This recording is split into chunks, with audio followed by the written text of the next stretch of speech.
Ladies and gentlemen, it's Thursday night, and you know what the fuck that means. It's Wrestling with Knucklehead in the building. We put the voice modulator on for you, Kenny. Did he get the voice? Did you get the deep voice? I got the deep voice. Pay attention to me, Kenny. This is how we do it. We got Kenny, aka Papa Bear, in the building. My man he is graciously come in to help us out because Gigi has some personal stuff. She's not gonna make it tonight, so Kenny stepped in like the Papa Bear that he is, and we appreciate you coming on. And Gigi, you know the Knucklehead family always got your back. You know, we here. You know what I'm saying? We got the Demolition Man himself, Lay, in the building. What's going on, Lay? Chilling, brother, chilling. Should be a fun prediction for an actual great-looking pay-per-view, to be honest with you. Not like the last one we had. The premium live event. We didn't have a pay-per-view. The premium live event. Yeah, that's right. That's right. So Show is on his way. He just stepped out of the job now, so he be here when he get here. So maybe when Kenny leaves, Show pop up. I don't know how that's gonna work, but we got a banger for you anyway. Not only do I want to talk about the Double or Nothing pay-per-view, which there are 9 matches that I just looked up. There 9 matches, so there's actually pay-per-view amount of matches. You know, that means we're gonna be up until 1:00 in the morning. You know that, right? This is true. It's a good thing we got off Monday. Well, I don't. Kenny's pulling a triple on Saturday, and he's pulling a double on Monday. Yeah, my man's gonna have 1 hot dog on Friday. Call that a barbecue. But tell me about it. Before we get into that, I want to get into the nitty and the gritty with Sasha Banks and Naomi. Because there's shit going around. Mark Henry's mad at Corey Graves. There's people saying that they left way before Raw started.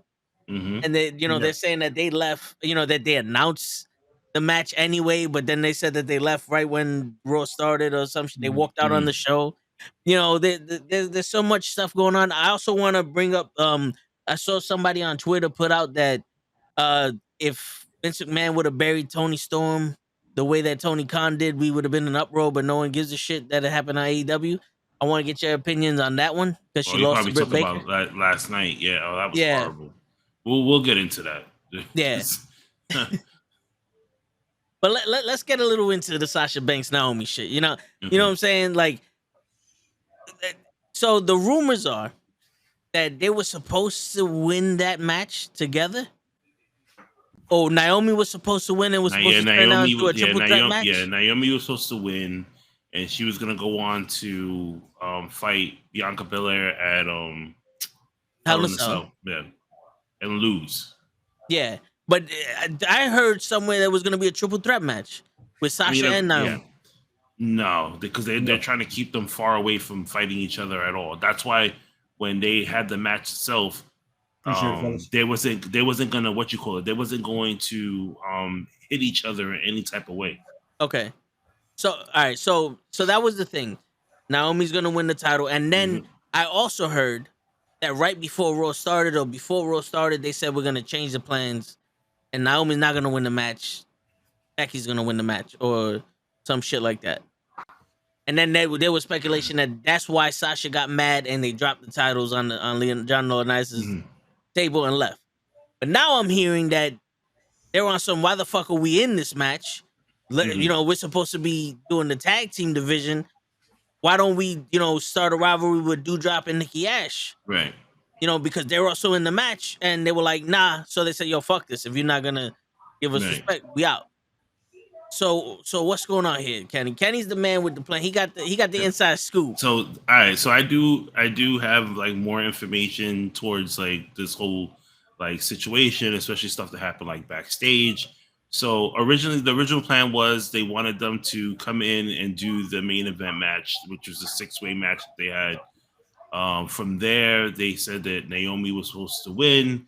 She was going to go on to face Bianca Belair, and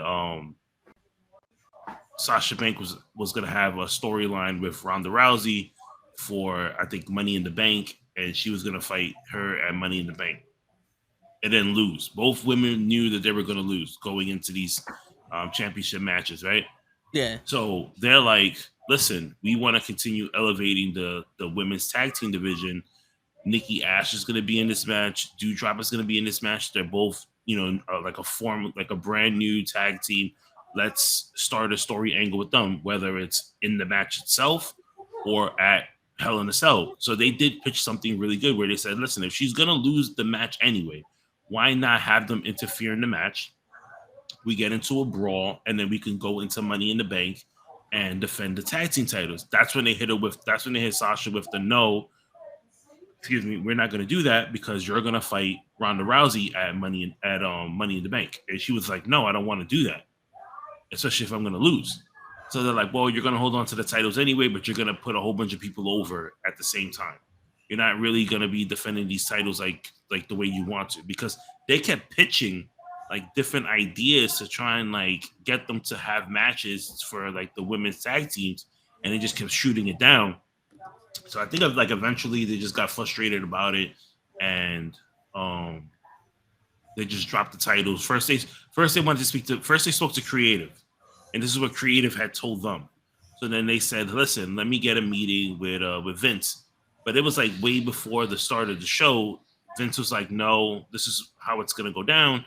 And when they tried to talk to Vince again, it was really too late because it was already 8:00 and he's already getting started with Raw. So they just said, you know what? They went to John Laurinaitis, they dropped the titles on the table, and they said, we're leaving. And then they left, right? So that's one thing.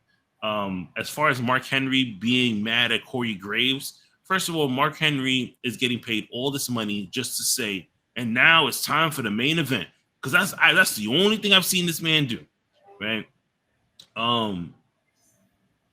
I know that Jimmy Smith, who is one of the guys that does commentary for Monday Night Raw, yep, he had said that the things the stuff that Corey had to say on air and the stuff that Michael Cole had to say on air was not off the fly. That was something that was given to them to say on the air.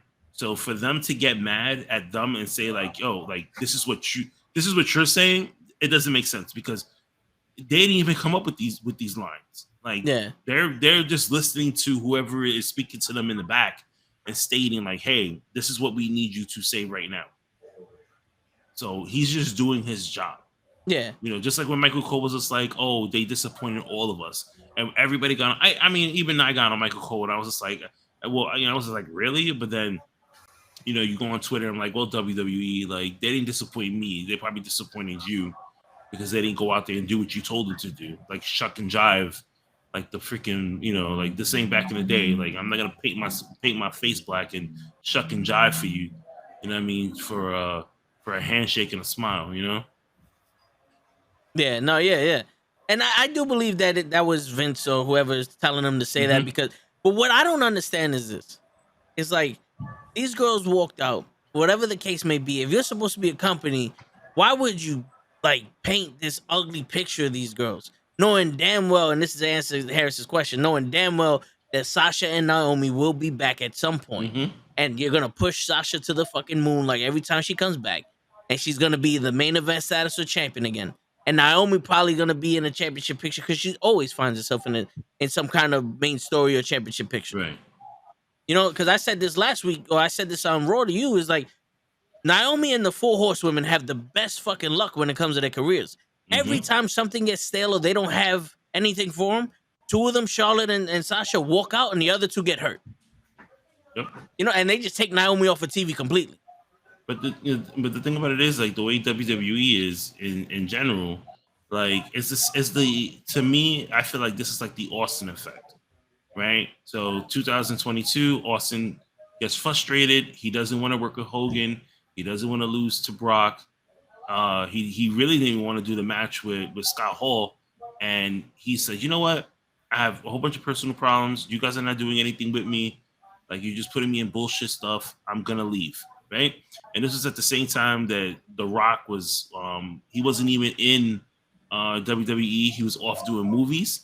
Yeah. Right? Supposedly, just like the way the rumors are that most likely John Cena is going to come back in June, was the same thing what they said with The Rock. Oh, he's not coming back until July. Right. And he ended up coming in May, putting himself in the King of the Ring and saying he's going to fight for the title, whatever the case may be. And The Rock? Yeah. No, Brock Lesnar won the King of the Ring from Test, and then he won the title from Brock at SummerSlam. Okay, because I know the Rock was he was involved in something because he cut a promo. He cut a promo and he said he cut a promo stating that if you don't want to be here, then you can leave. But this is my home. I remember him throwing the beer at Vince from the ring, and they kept talking about Austin taking his ball and going home. Yeah. They kept driving that in to have the fans turn their back on Stone Cold, which only made the fans love Austin even more. Yeah. And that's what's happening now. Oh, they're unprofessional. Oh, they let us down. Oh, they did this. Oh, they did that. And the only thing that's happening is that everybody's standing behind them. I mean, you got your assholes who like, oh, these fucking bitches and blah, blah, whatever. You know what I mean? But then you have other people who's just like, yo, I'm standing behind these two girls no matter what. Yeah, no, for real. It doesn't seem like they did anything wrong. Like, everybody's like, oh, they left during the show. Who gives a shit?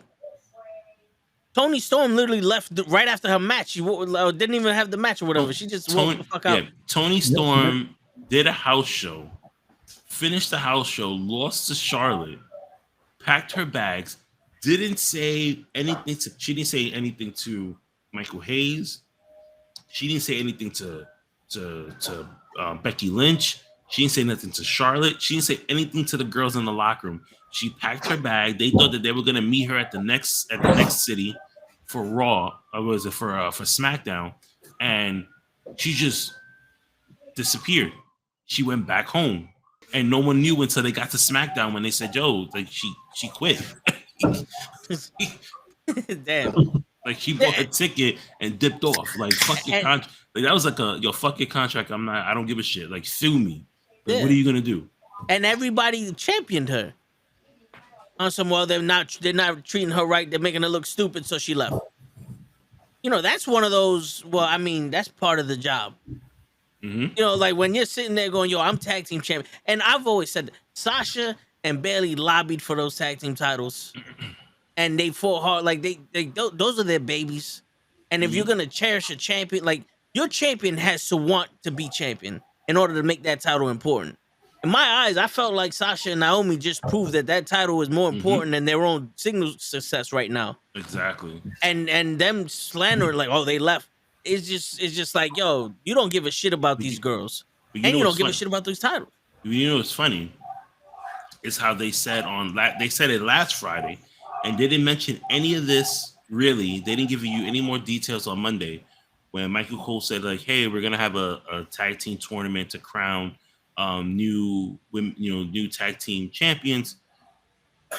And I'm thinking to myself, and I was saying this on another show earlier today where I said, who do you have for this tournament? And the guy couldn't think of anybody. He was just like, oh, Carmella. He was like Carmella and Zelina Vega. And Zelina Vega. I said they're not even a tag team anymore. They hate each other. Yeah. So why would you put them together in a match? So all right. So I can think of 3 tag teams. Go ahead. Doudrop and Nikki Ash. Okay. Natalya and Shayna Baszler. I went with that one. And Carmella and Zelina Vega. Okay. Those are the only 3 tags that I see now because Liv Morgan and Rhea Ripley's done with. Like, unless you're gonna put fuck, what's her name? The woman's right. I forgot her fucking name. She just came back to Raw. Lacey Evans. Unless you're gonna put her with someone. Ooh. That's what's breaking my brain. It's like you don't have enough women to have a tournament. So this is what I told him, and I want to get your opinion and I know and see what. I'm taking over. You better not show up either. I'll make sure to block you. And you guys are gonna and most likely see if you guys agree with me on this one. But I don't think they're gonna have a tournament at all. Yeah, I don't think so. What's gonna end up happening is if they do have a tournament, you know who they're gonna give it to? The Bella Twins. I could see that.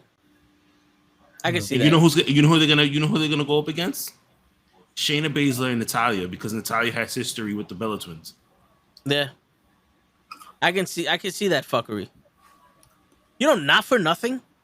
In all honesty, I kind of feel like Becky Lynch and Charlotte are gonna be in this shit somehow, like a tag team. Nah, they can't.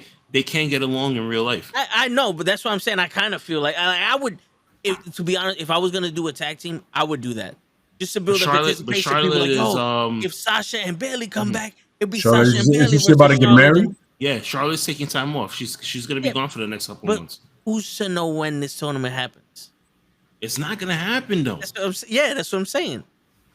Yo, Lay, you've been talking this whole time, but I want to get your opinion on this situation. Yeah. No, I mean, we know this company. This company is great for the moment you disagree with them. They bury you under the bus. I mean, look at the Warrior thing. They made a whole DVD burying this dude. Like they legitimately made one. And then because it's pro wrestling, you never know the right money, the right check, the right time. All of a sudden, you're taking it all back in a moment's notice, right? And the thing is, between Sasha's star power and Naomi's potential star power, it's like, they're going to bring those eyes. You know what I'm saying? They're going to bring the eyes, especially Sasha, because she did the Star Wars thing and she was in that Super Bowl commercial. Whenever she comes back, she's going to bring back those fresh eyes from whatever she was doing.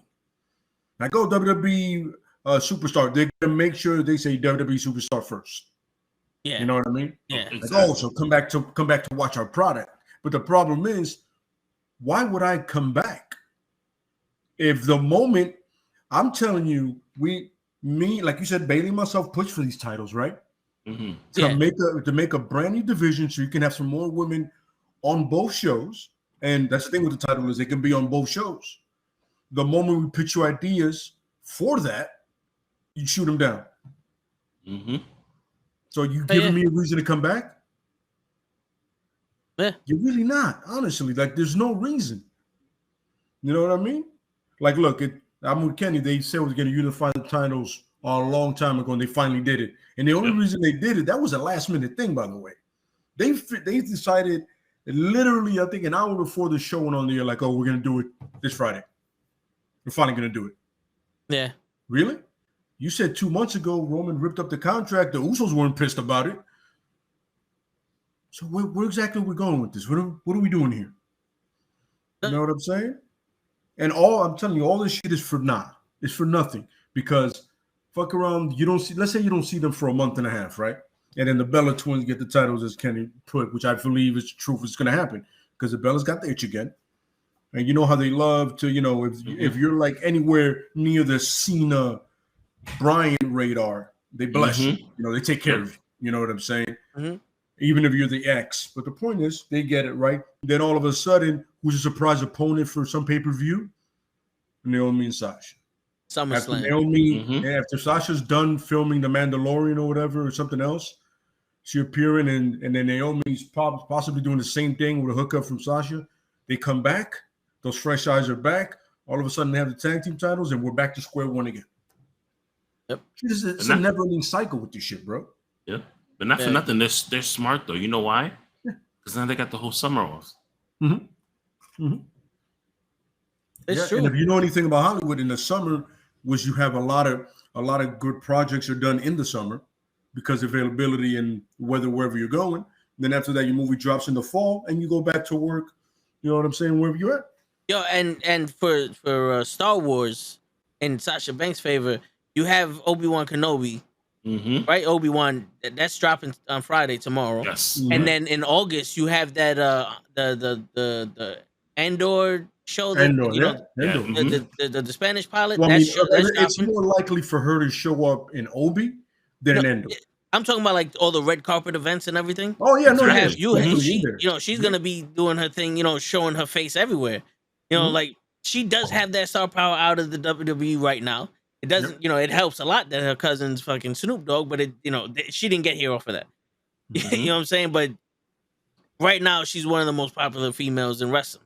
I can see her being like a Rock-esh when it comes to bridging that gap between. Because how many female wrestlers have we seen go from wrestling to movies? Not a lot. Yeah, none of them. Like Lana was an actress that came to wrestling, but then didn't really cross. Eva Marie's trying her hardest, but she's CM Punk in that shit. Yeah. She's straight to DVD. Yeah. But Harris wants to know. He goes, "What's He's trying to figure out what Mark Henry has to do with this. And Mark Henry has a radio show with Dave LaGreca's brother. Busted Open. Busted Open. It's on XM Radio, and they report wrestling. And honestly, I kind of feel him when he says that he's like he said that Jay should have confronted Corey Graves. I don't think he should have confronted Corey Graves because, like they said, they feed this shit. Mick Foley said he hated doing commentary in the WWE because Vince was screaming in his ear, say this, say that, and he couldn't say what he wanted to say. Now they're telling him, yo, they're unprofessional, we're disappointed, they let us down, giving us trigger words. But I am disappointed. It's like, yo, why are you fucking like slandering girl? Like, even if they did it to the guys, why are you slandering them? They're your talent. You know what I'm saying? Like just straight up be like, yo, Sasha Banks and Naomi perceivably left the building. Right. We don't have any further news. But you think about it, that's like every job though. Like if you do something in your job, your supervisor or your boss is gonna talk hella shit about you. No, it's true. But here's the thing though. If Naomi and Sasha Banks started talking shit, how many people like, yo, you would think they'll be more professional? But they're doing that now though. No, but you know what I'm saying? Like, you would think that they'd be more professional and, they're gonna, blacklist themselves from any wrestling organization. But then the WWE does it and no one says anything about, yo, if I was working for the WWE and I had a disagreement and stood up for myself, they're gonna treat me like this? That's why Andrade told those two guys from Mexico, nah, stay the fuck there. You don't want to come in. Yeah, he told Roosh and Dragon and Ding Lee, like, yo, don't come here. Don't come here. Like, don't do it. This is when he was at NXT. Yep. So, yeah. He was at NXT, like, just stay wherever you're at. And to be honest with you, it's none of our business. Like, it's news. It's like everybody wants to know why they walked out, but it's none of our business. This isn't a part of the storyline. If something happened with one of us and one of y'all left, it's not like, where's Lay at? He's no longer with us. You know what I'm saying? Like, why am I gonna sit here and like, oh, he's a piece of shit. He wanted to talk about the Miz, and I said, nah, we talking about The Rock, and he left. You know what I'm saying? Which speaking of the Miz, we got this new segment on the show, and I'm gonna challenge Lay. Lay, I need you to cut a promo on my man Kenny, because y'all gonna have a steel cage match at SummerSlam this coming up. And the winner gets to choose what show to watch. And Kenny already announced that if he beats you in this cage match, you're gonna watch all 3 seasons of The Miz and Mrs. So I'm gonna give you the floor, and then I want you to give Kenny a good. See, ladies and gentlemen, in certain times in life, a man must forego being a man. You no longer can just be civilized and polite or even a gentleman. No, savagery in the cage is a must. So I want you to understand this, Brock Boo. In that cage, there's nowhere to run, there's nowhere to hide. And I'm going to show you exactly why they pay me the way they do. Because I'm the best at what I do. And what I do is violence. Good night, sweet prince.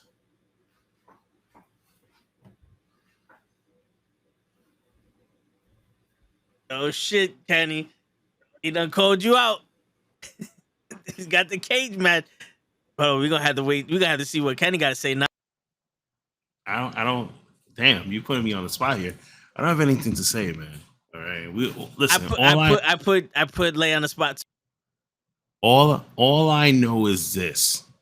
Okay, that at the end of the day, no matter what you do, all right, I'm going to be the better person. I'm going to be the man. I'm going to learn from the history of everyone that follows the Miz. And you know what I'm going to use? I'm going to use my smarts. I'm going to use my brain to get me out of this situation. I'm seeing people in the chat right now calling Lay Jake Roberts. But we all know what happened to Jake the Snake Roberts at King of the Ring. He got his ass whipped and he got hurt by Stone Cold Steve Austin. We all know what happens to The Miz every single time he gets into a cage match. He wins. For Christ's sakes, like, the man is a 2-time WWE World Heavyweight Champion. He main evented WrestleMania with John Cena, and this time around, me and Lay, June 6th, we will be watching The Miz and Mrs. So tune into that one, June 6th. And that's all I gotta say. Thank you so much. And there you have it, guys. Tune in to SummerSlam for the epic cage match between Leia and AKA Kenny the Papa Bear. Uh-oh. Oh, that's cool. Man, Russell, come on. So Kenny is not good at the promo. He better as a tag team specialist. Nito Brown vibes up, Kenny. I never said that I was a specialist in promos. I'm so sorry. That is not me. I am not the Paul Heyman of promos. I leave that to Lay. I am more of I'm the smart man out of the group. I get myself out of situations, and I guarantee you that when June 6th comes, Russell, you will see Lay on the screen with me reviewing The Miz and Mrs., and you're going to be asking yourself what happened. That is all. Yeah, I'll tell you this though. I did mention in our HBK chat that I wanted a segment where surprisingly everyone's gonna cut a promo on you, Kenny. I remember you saying that. Yeah, I remember. Yeah, I don't remember. And the fun thing is, the first thing that I thought of is I'm trying to do different promo styles, and the first thing that came to me was the Jake the Snake. Wow, at least I show up. I don't want to yell or anything like that. You know, it's one of those things. It's not as poignant if you're yelling and screaming and lost your mind. Yeah. And when you make it a point to be understood that it's forget about being a human being. This is about blood and guts and all that fun stuff. Except it'll be a good match in blood and guts, and you won't see the cardboard. Word. I got you, Jack. I got See, I even made the graphic for the promos. You know what I'm saying? This is the old school WWF logo. You know, I put the knucklehead. I'm looking at the back. I'm seeing it. I'm like, okay. Listen, I may lose. Like Mean Gene should have been next to us on some. Yeah. Listen, I may lose. Listen, check this out. I may lose 3 times in this promo battle because you, Gigi, and Lay will beat me. But at least I know that I'll get that victory off a show. You know why? Because he'll never show up. He'll never show up. That's what it is. Yeah, no, that's true. That's true. Take it easy, Randy. He'll have an entrance, but he won't show up. Later, Randy. Yeah, yo, R.I.P. Ray Liotta. Yeah, I was so shocked about that. Yeah, that threw me off. Yeah. But, I know a bunch of people watching the Goodfellas right now. No, yo, for real. I'm definitely gonna watch the Goodfellas tomorrow. I'm gonna watch. I was telling my lady, I'm gonna watch Unlawful Entry. People forget how he was a psycho cop. Yes. People forget about that movie. That's a low key classic for him. Did you see the TV show he was in with Jennifer Lopez? Was it Blue Steel? Yes. I was. I worked that show. Anything with Jennifer Lopez. Yo, first off, Jennifer Lopez did and you see booty in that. I'm gonna refer to you to Jenny from the Block, and I'm gonna stop talking. I'm gonna refer you to Jenny from the Block, and I'm gonna stop talking. Hey man, Jenny from the Block got a booty. No. That wasn't the Block. That was South Miami. Don't come with that shit. You're from the Bronx. You should be upset about that. I'm upset. I'm not even from the Bronx. When I saw this shit, I was like, is that Miami? Oh, she know because if she'd have been on the Block, it'd have been over for her. It's only safe in Miami. It's only safe in Miami. You know what I'm saying? Shit. I think she would have got robbed. Somebody would have been like, that equipment would have been gone. Oh yeah. Oh yeah, she would have had she'd have been like, I'm still Jenny from the Block with all of her fucking bodyguards next to her. She better take that shit to 161. She'd have been like, I'm not from here no more. Fuck that. I'm gonna do this shit in Miami. But all right, yo, a serious tone. Yeah, Copland is a real good one too. Sorry, yeah. No, it's all good. Serious tone. Jeff came up with a question. It's not about wrestling, but he wants to talk about the shooting that happened in Texas. And I'm hearing some more news that the cops just stood outside and let it happen and just went in and got their own kids and just came back out. And like if that's fucking true, then those cops need to be arrested. And apparently the dude shot 12 times outside of the school. Yeah. before he went in. But So that's not warning shots. That's like, but one of the victims that was there, their dad was trying to get into the building, and it was because he was helping other kids get out. Yeah. So I mean, I don't really think that the news is gonna paint whatever people are gonna throw out, different reports out there. Yeah. It's sad though. I mean, like I told you guys in the chat, like my kids, they're the same age as the kids that they got shot on Tuesday, and it's something that you take, very serious, and you try to cope the best way you can. Is it scary to send your kids to school now? Yes. Is it scary for you to walk out your apartment? Look at what happened in Buffalo. I go to the supermarket all the time. My mom goes to the supermarket on a daily basis. You know what I mean? And she lives in the Bronx where, like, two kids got shot. Two kids got shot not too far away from where she lives. So it's we're living in a world right now where everybody just doesn't care. Like we transitioned ourselves from having a president that was fucking a psycho in my eyes, and all his followers was just like, yes, this is our leader because he's the leader of the free world supposedly. And now he's gone, and you think like, oh, it's cool, and like all these people are just one by one coming out of the woodwork. Yeah, and you hear reports of everybody saying like they need to have tougher gun laws, and it's true.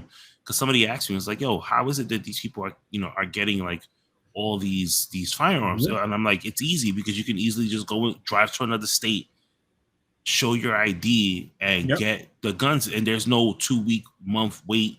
Yeah. There's no background checks. Yeah, there's nothing. Yeah, no, there's nothing like that. I mean, there's nothing that could. I mean, I remember when that shooting happened in Virginia, and then they stated how the kid got the guns. In Virginia Tech, my man literally went in there. He just proved that he lived in the state. Yep. State ID. And then that's all you need. He got guns and ammo for days. Yeah, and you can carry him. I'm talking about the Virginia Tech shooting. How long ago that shit was? Oh yeah. And still to this day we have the exact same problem, just with different people. Yeah, can I run something by you guys? And I'm not taking the blame off of the government because they really need to fucking do something.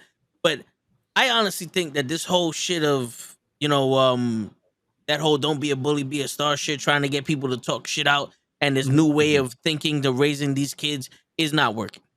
Because back in the day, if I would have went to my uncle or my pops and say, yo, some kid is bullying me, first thing they would have did was go straight up to him, punch him in the fucking face, and fight him.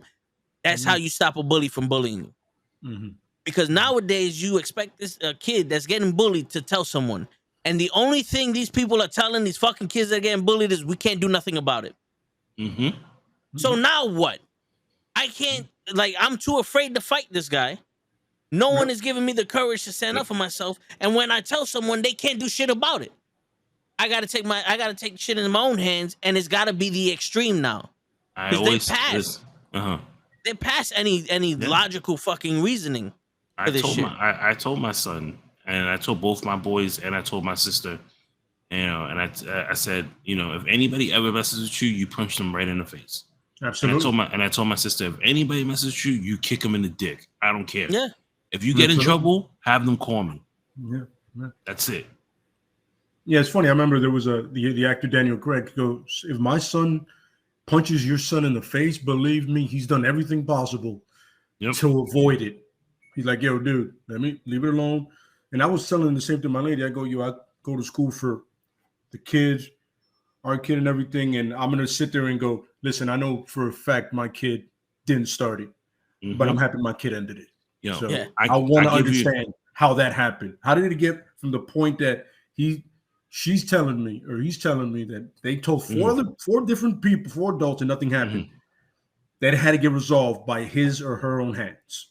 Let me say something. Somebody explain that to me. I'll wait until you finish. I have a story. Somebody explain to me how this rotation happened, went through all these channels, and on finally the fact that he had to do it, or she had to do it, or they both had to do it. I'm like, yo, there's no way I'm going to sit here and accept your punishment from them protecting themselves when they try to go through the right channels. At the end of the day, I want them to make sure they come home themselves and they have their own self-respect, that there's no point nobody can mess with them. You know what I'm saying? And if you think about it, because the last time that happened, somebody got punched in the face. Yep. Yeah, I got to rethink that. Yeah. That's all I want. Yeah. You know I was at. Boom. Let's go. So people know how my son is. My older son. He's, he's a tall kid, but he's very sweet, gentle, unless you piss him off, right? So I was at work one day, and my wife calls me and says he punched some kid in the face, right? So I was on meal, and I'm with my coworker, and my coworker knows my son very well, and I say, "Hey, my son just punched some kid in the face." He was, the first thing that he came out of his mouth was, "What did he do to your son?" He said, "Because I know your son. Your son is not just going to hit somebody just to hit them." He's like, "What did he do? Do we need to go to the school right now?" I was like, "No. Apparently the teacher already took care of it." So the kid was bothering him.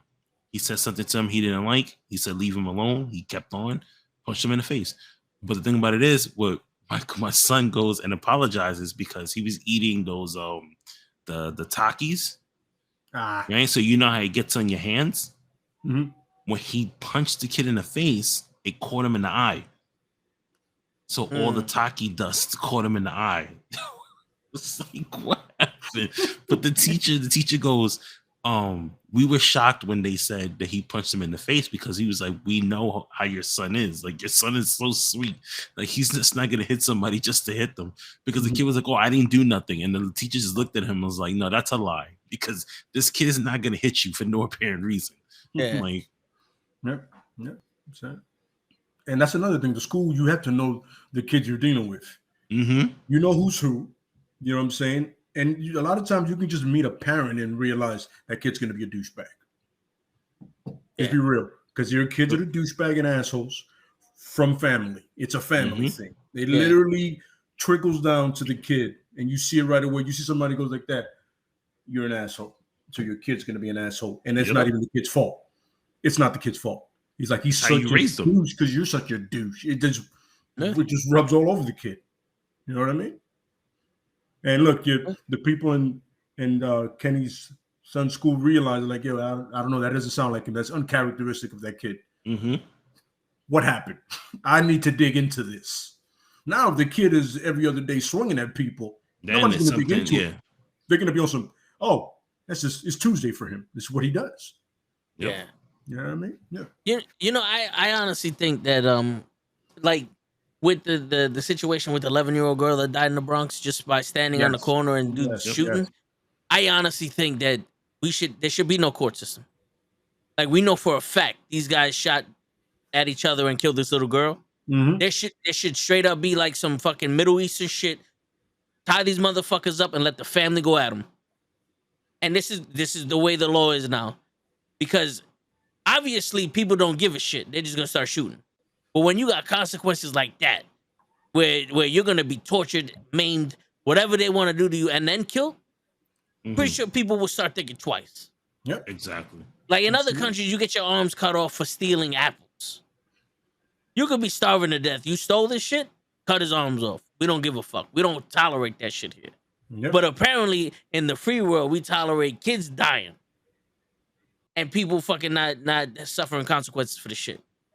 Yep. That's bullshit. The biggest news story is fucking Johnny Depp's case. That's kids are dying in the street. Yeah, that's the stupid case. But kids are dying in the street, and they're talking about that. I remember when Junior died. I was like, yo, in 2 weeks, y'all gonna forget about it. Yep. And what happened? 2 weeks, they forgot about it. Yep. People even taking advantage of the Black Lives Matter shit. This woman buying herself a house with the money that they raised. Is like, yo, we're a country full of pieces of shit. When they were protesting the whole Black Lives Matter stuff and the police brutality, they got him. They got him, Lay. They got him. You know what it is, man? He ain't cut the promo, bro. That's what it was. Somebody out here, like, I don't know. I must have hit something. I must have hit something in my there's the government. Yeah. But it's Steve. Yeah, it was Oh, Steve. Yeah. You gotta Gigi's not here, so you gotta do it to somebody. Yeah, a lot of people. So they built like this campsite across the street from City Hall. And they didn't let law enforcement in there at all. So we would look from like afar and somebody went in with a camera and was just recording. People were like selling drugs in there. They were doing crazy shit. So that's when the cops was just like, yo, like we got to do something. And they just went in there with hoses and just took everything out. Yeah. Yeah. It's just Yeah, man. I'm in favor of a reboot. To be honest with you, I don't think voting does anything for anybody. And what it's funny because I feel like if the mass shooting, right? If you're gonna hold the individual responsible, then hold every single politician that has not passed the mental check, the background check law. They need to get it too. Those parents that lost those kids need to get a moment with every politician that didn't let that go by. No, you're right. Yeah. Every politician that's not doing it for whatever reason, they're not doing it because they bitch asses and they get money on the side. NRA ain't gonna do nothing. NRA got their money. The parents need moments with them too, and I'm not talking about a civil conversation. I'm with Toe. I'm like, yo, put them in a room, give the family some bats, some clubs, and let them go to town. Yep. They're not gonna listen. Those politicians are not gonna do anything. Absolutely. Until it happens to their kids. Absolutely. Until it happens to their mother or their wife or they don't give a shit. Absolutely. Yeah. They don't give a shit. I don't know if Ted Cruz has kids, right? I don't know if he does. I don't know either. Much about Ted Cruz, but I would love to get 5 minutes alone in the cage with Ted Cruz. Yeah, right. I would lobby for that shit all day. Yo, Jake Paul, you want to make a fight, bro? Get Ted Cruz, me. I'll throw hands with that dude any day of the week. I hated his response when he said, he's like, oh, we could just have more. We could just have people like arm the school safety people. No, that's not. You're just making more of a target. You know what the crazy shit is though? Hold up, my bad. You got a bunch of unemployed veterans, right? That are qualified enough to defend the country, but they can't defend your kid's school because this is a sad part. This is where we're at right now. Yeah, this is the option you're leaving us. You know what I mean? It has to be paramilitary in a school. You understand what I'm saying? Paramilitary at this point might have to be in your kid's school because these politicians ain't going to do it. So you might have to do it yourself also. I mean, the tuition for your kids' education might have to include a security bonus. Yeah. And the crazy shit is like you're gonna put more guns in this fucking school. Yeah, that's the thing. You got someone coming in shooting, and then you got someone shooting back at them. These kids are running around everywhere. You got the potential for more kids to get killed. Absolutely. Because now the bullets are coming both ways. Yeah, bullets have no names. That's an old adage, and we've said it for years, and everybody in the hood knows this. Some people, country folks don't really know like that, but anybody that lives in like Chicago, New York, even LA, certain places, that bullets got no names. Once you start shooting, it'll cut down. They'll cut down anybody and everybody. You remember, the police officer. Remember when that guy had the guns in front of the Empire State Building and they were firing back? The police officer shot 11 fucking innocent people. They were just bystanders. Some dude tried to shoot a dog and ricocheted off the fire hydrant and shot another guy. It's like, we don't need more bullets and guns in the situation. Look at the 11-year-old in the Bronx. Yeah, she wasn't a part of that. She was just walking with her family. She wasn't gang banging. She was going home from school, son. That's all she was doing. Trying to get home. It's fucking. It's ridiculous. Yeah. There is no accountability for people who's supposed to be running this country, running these states, running these cities. No accountability for none of that shit. And my favorite thing is now when it affects these states where all the gun laws are lax. You know how hard it is to get a gun in this city? Let me say something. Let me tell you something. It's hard as hell. I have to. So every year I have to renew, even though I'm, an active officer or whatever. Like I have to renew my credentials with the city, right? And even even though that they have everything there, I still have to provide like all this information. Have to wait for them to verify everything, because if I say if one thing is off, like I can possibly get suspended. Jesus. Yeah. I'm saying, like in the thing here, from when I tried several times, it's a $800 fee, right? And you don't get that back if they shoot you down. Yep. Then I've heard that every 2 to 3 months, you need to bring the weapon into them to make sure it hasn't been fired, and you have to keep it in a lockbox, separated from the bullets. Once you have it, yeah. And then you, like I said before, you have to bring it into your nearest precinct and make sure that it was fired. And if it was fired, there has to be a justification why it was fired, the report, and all that. You understand the steps you got to take to get a gun here? Yeah. Meanwhile, if I go down 2 states, easy, I can literally just go, listen, I live in this address. Army to, I'm gonna get decked out like Commando, like Arnold Schwarzenegger Commando. Yeah. Even in Florida, you just need both your neighbors to be like, nah, he ain't crazy. That's all you need. You know what I'm saying? And it's just, it can't, and I understand why that became like that here in New York, because it was getting out of hand in the 70s, in the 60s, 70s. It was a little out of hand. Yeah. You know what I'm saying? And to the point you can't carry nunchucks, a certain stick, or a knife. Understood. I get that. But over here in fucking Texas, everybody's willy-nilly with a gun. Everybody's fucking wide earth. What the fuck, man? And then they want to justify saying, "Oh, crime goes down because everybody knows you got a gun." No, really? It just goes up more. Like grandma's packing. Let's not go put a gun to her head. All right. It's like what? Okay. Yeah, I just need a bigger gun with more bullets. Yeah, that's all it is. That like the fucking "Don't Be a Menace" in South Central. Yeah, exactly. My man pulled out the fucking nuke. Do we have a problem? You know what I'm saying? And even then, you laughed about it now, but you kind of think it's just like, how the fuck did you get a nuke? Yeah, that's another thing. Yeah, like in the back of a mail truck too, of everything. I'm like, okay, shit. Yeah, but that's a fuck the situation. It sucks. And the crazy kids, shit is, man, is like, the crazy shit is like, yo, I went to Alfred E. Smith High School. It's in the South Bronx, 3rd Avenue, and I had to go through a metal detector and get wanted. But I'm in high school. You know what I'm saying? I'm old enough to understand the threat that's happening. Absolutely when you got correct. little kids in the elementary school, they should not have to be going through metal detectors. Absolutely not. They should not have to be going through metal. You shouldn't have to worry about getting a cap in your ass when you're trying to get bread. Exactly. Yeah. Look, man. Yeah. I'm here trying to get my carb on. Why am I getting shot? That's all. I just want carbs. Yeah. Can I have my ice cream, please? Can I have my carbs? What am I getting shot for? Yeah, it's crazy, man. I worked the supermarket one week. To me made no sense because I was like, why a supermarket? Like, out of all places, they must have put the eggs on the bottom. Because you know a lot of people. Well, I understand the reason of sheerly of volume of innocent lives, but really, yeah, go to a gun range and see how you work out there.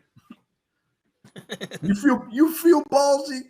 Go to a gun store, see if you don't get lit up by the time you get in there. The dudes in there they're like, I wish a motherfucker would walk in here. Yo, my uncle, this is a long time ago. He used to be in the Gun Hill Gun Club, and one of the cops that he knew was like, "Yo, listen, carry one, because if someone robs you, this gun ain't gonna help you." So he was telling me that on the way to his car one time, this dude had a bear that he called the fucking dog, and he tried to stick my uncle up for his car because he had the Trans Am, and my uncle was like, "Fuck you!" He pulls the gun out, and he's like, "Don't shoot my dog!" Blah, blah, blah. And everyone from the gun club comes running out with all their guns to stop this dude from stealing my uncle's car. He's like, "Don't shoot my dog." He's like, "We gotta shoot this fucking dog." And then the cop goes, "Why the fuck do you have a gun out in the beginning?" He goes, "This guy told me to do it." He's like, "Yeah, if he would have had his gun locked away with his bullet separated, the dog would have ripped him to pieces, and it'd have been the dickhead that has a gun for protection and got fucking killed over a car from a dog." Absolutely, yeah. You know what I'm saying? It's a completely stupid, absurd. It's ridiculous that it happened, and all of these mass shootings are avoidable. Every single one of them, from them two losers in Columbine, even though they had 4 other friends. Yeah. What the fuck? That's a lot of people, bro. I'm sorry.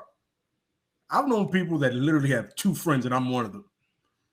You have 4 friends, bro. You two guys have 4 friends. I think you're right. You know, that's a watch party somewhere. Exactly. Yeah. Like chill with your 4 peoples and have a good time. Yeah. Like you guys should not be sitting here talking about you like, oh my god, I hate my life. Like you have 3 other people that you can chill with. Hate your lives together away from everybody. You know what I mean? Go make something of yourselves. Shit. Yeah, you want to chill in the cemetery, dude, just do that. Just don't bring it anywhere else. You know what I mean? Yeah. But I honestly think with all the money that we fucking pay in taxes and all that other shit, the psychiatry should be free and healthcare should be free. You're right. They should go hand in hand. And it should be on some, if you're getting bullied or anything like that, here goes a number to talk to. Put out more shit for people who don't have anybody to speak to, or they think they don't have anybody to speak to. Let them reach and get fucking help. Don't let them get guns. Because I'm pretty sure the dude who shot up the fucking elementary school, if he had a doctor to speak to, he wouldn't have killed anybody.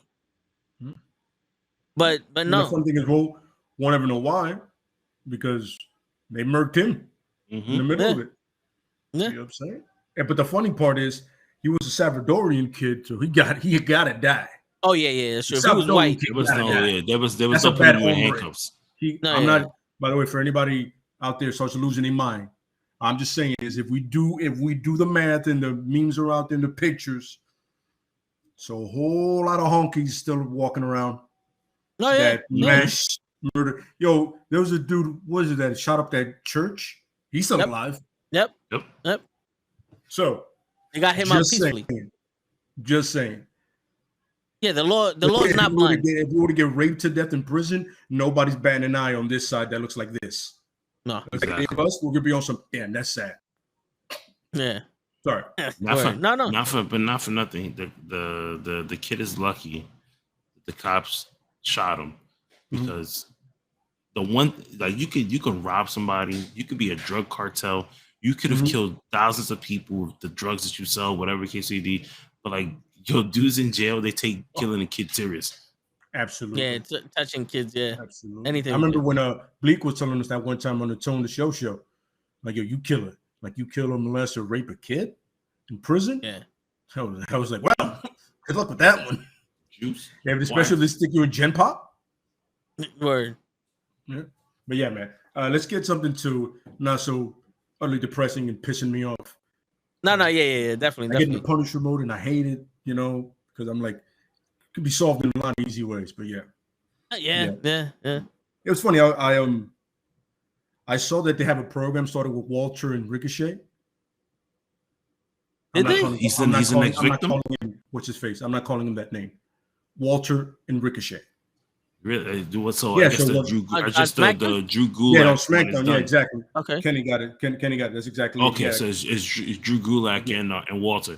But here's a funny part, and I feel like if Walter gets the IC title, that's a step down for a guy like Walter. You know what I mean? Yeah. Nowadays, yeah. Walter has that Roman Reigns kind of vibe that he can only be in the title picture. You know what I mean? Yeah, like to me, that's what I see him in. That's it. Yeah, you know what I mean? Like, but do you want Walter to be caught in the whole tribal chief? Well, no. My thing is, you know how Roman isn't going to be around much, and he probably has a Hollywood role. That's why they're doing this. He probably has a movie coming up somewhere, and that's obvious. If you don't see that, you're an idiot. And I'm not taking that back because it's the truth. It's obvious. So, as less time, that means either movie or family or both, and it's probably both. But it's one of those things. Like, let's say when Roman does step away to do a movie where he has to be there consistently on the Cena and the Rock schedule. You know what I mean? Yeah. With that somebody like Walter that we haven't seen as champion. No, that's the kind of thing. And hopefully, hoping so hard that Big E comes back and is able to wrestle again. It could be a Walter Big E kind of thing. You know what I mean? That would be fresh as it gets. That's as and fresh the contrast. They're so they're so different from each other. Yeah, the charisma of Big E versus that just stern wall thing of Walter, but yet there's an innate, really relaxed charisma about him. You know what I mean? Yeah. Really, and I got really calm. You know what I mean? And I had to go and Biggie check. is fucking tough as shit too. Yeah. Don't get fooled with Biggie. Biggie is tough as fuck. Oh no, you're not understanding me. I'm talking to the people out there. Yeah. I used to love the 5 count. Yeah, in NXT, I was a huge fan of the 5 count. Oh, you know what I'm me saying? too. I remember he looked at me and goes, 3? Keep going, bro. Okay, 5. So, yeah, you know what I mean? If we can get a kind of a mix of the New Day Biggie and the 5 count Biggie against Walter, that would be really, that dynamic would be awesome. Yeah, that would be. But I honestly think, well, all right, listen, this is pie in the sky theory because I know it's never going to happen. But I honestly think if you gave Walter the Intercontinental title, he can make that prestigious again. And with Roman Reigns stepping out, and then the Intercontinental title becomes so much more important to SmackDown, I think Walter can, like, Walter and Sheamus, Walter and fucking Ricochet or Big E, or Kofi, anybody that's in there, like Walter will be that dominating force with the Intercontinental title. I think that would make it go back to the predominance it had. You know what I'm saying? But that was yo, Kenneth, you fucking mentioned Cena one more time, and I'm gonna kick you the fuck out of here. I'm just fucking with you.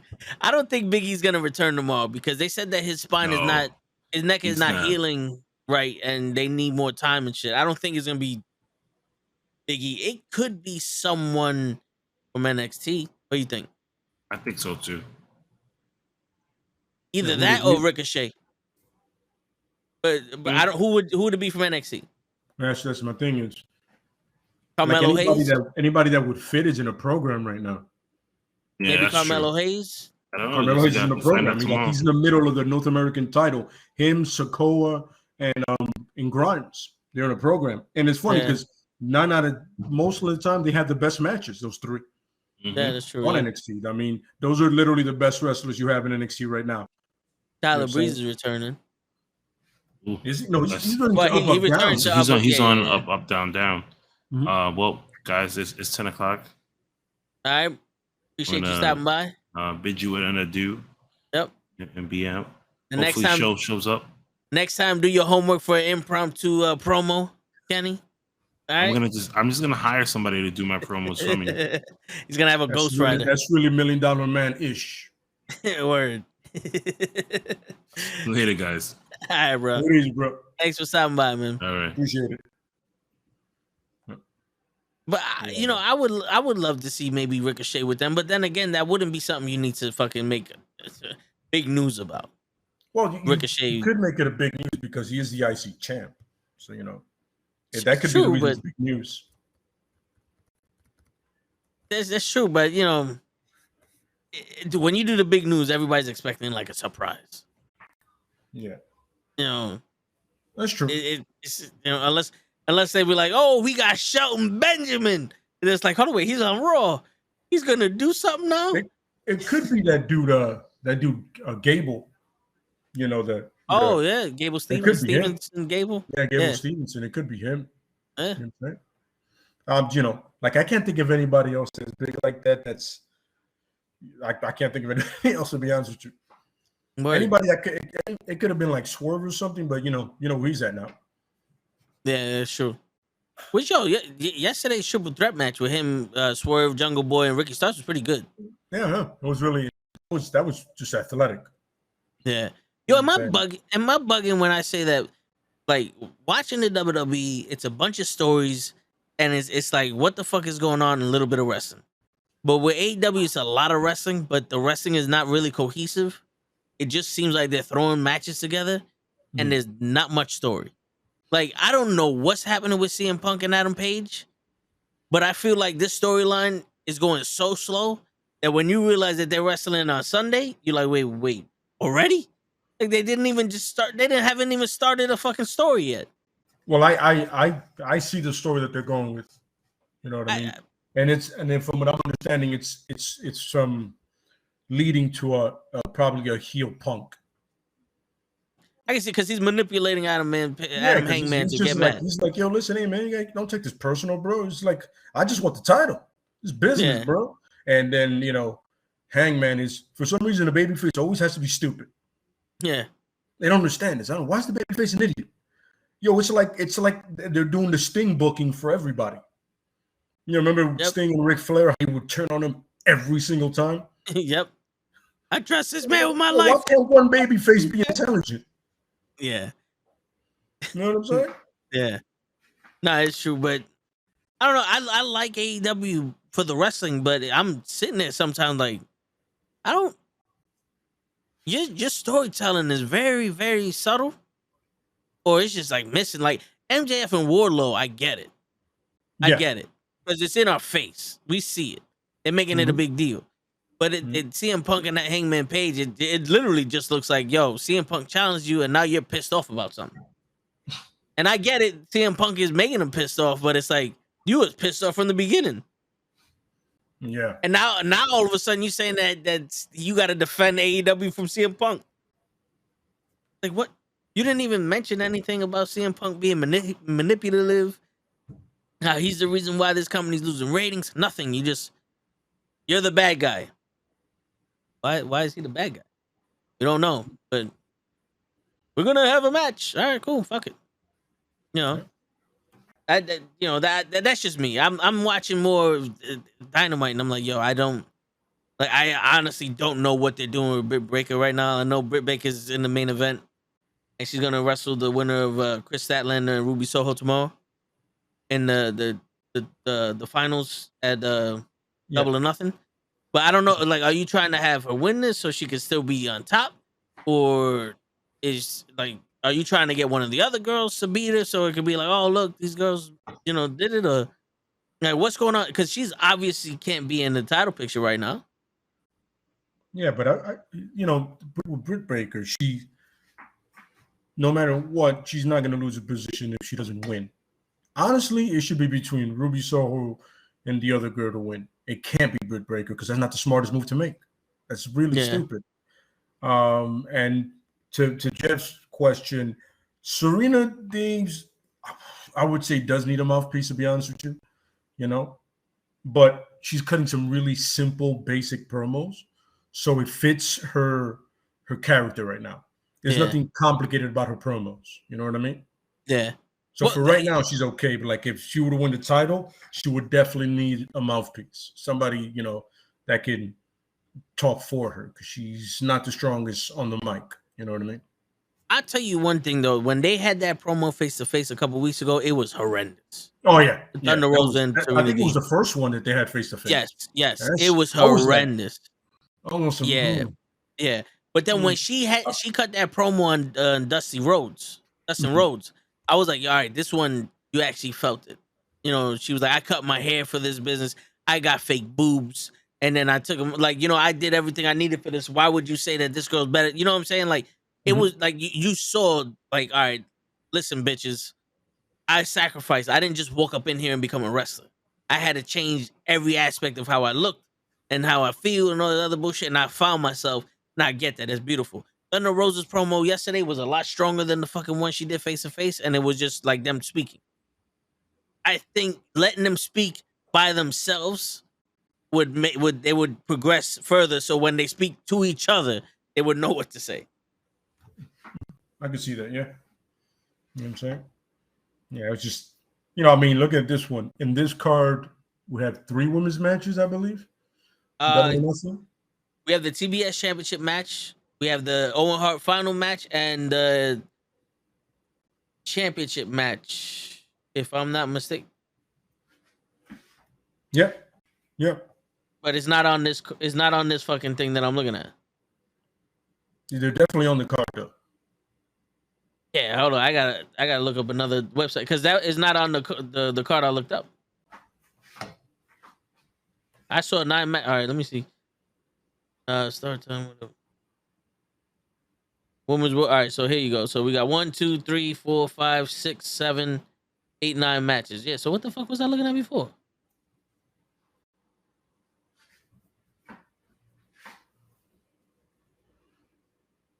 Oh, the TBS titles on the. Wait. They don't have the House of Black versus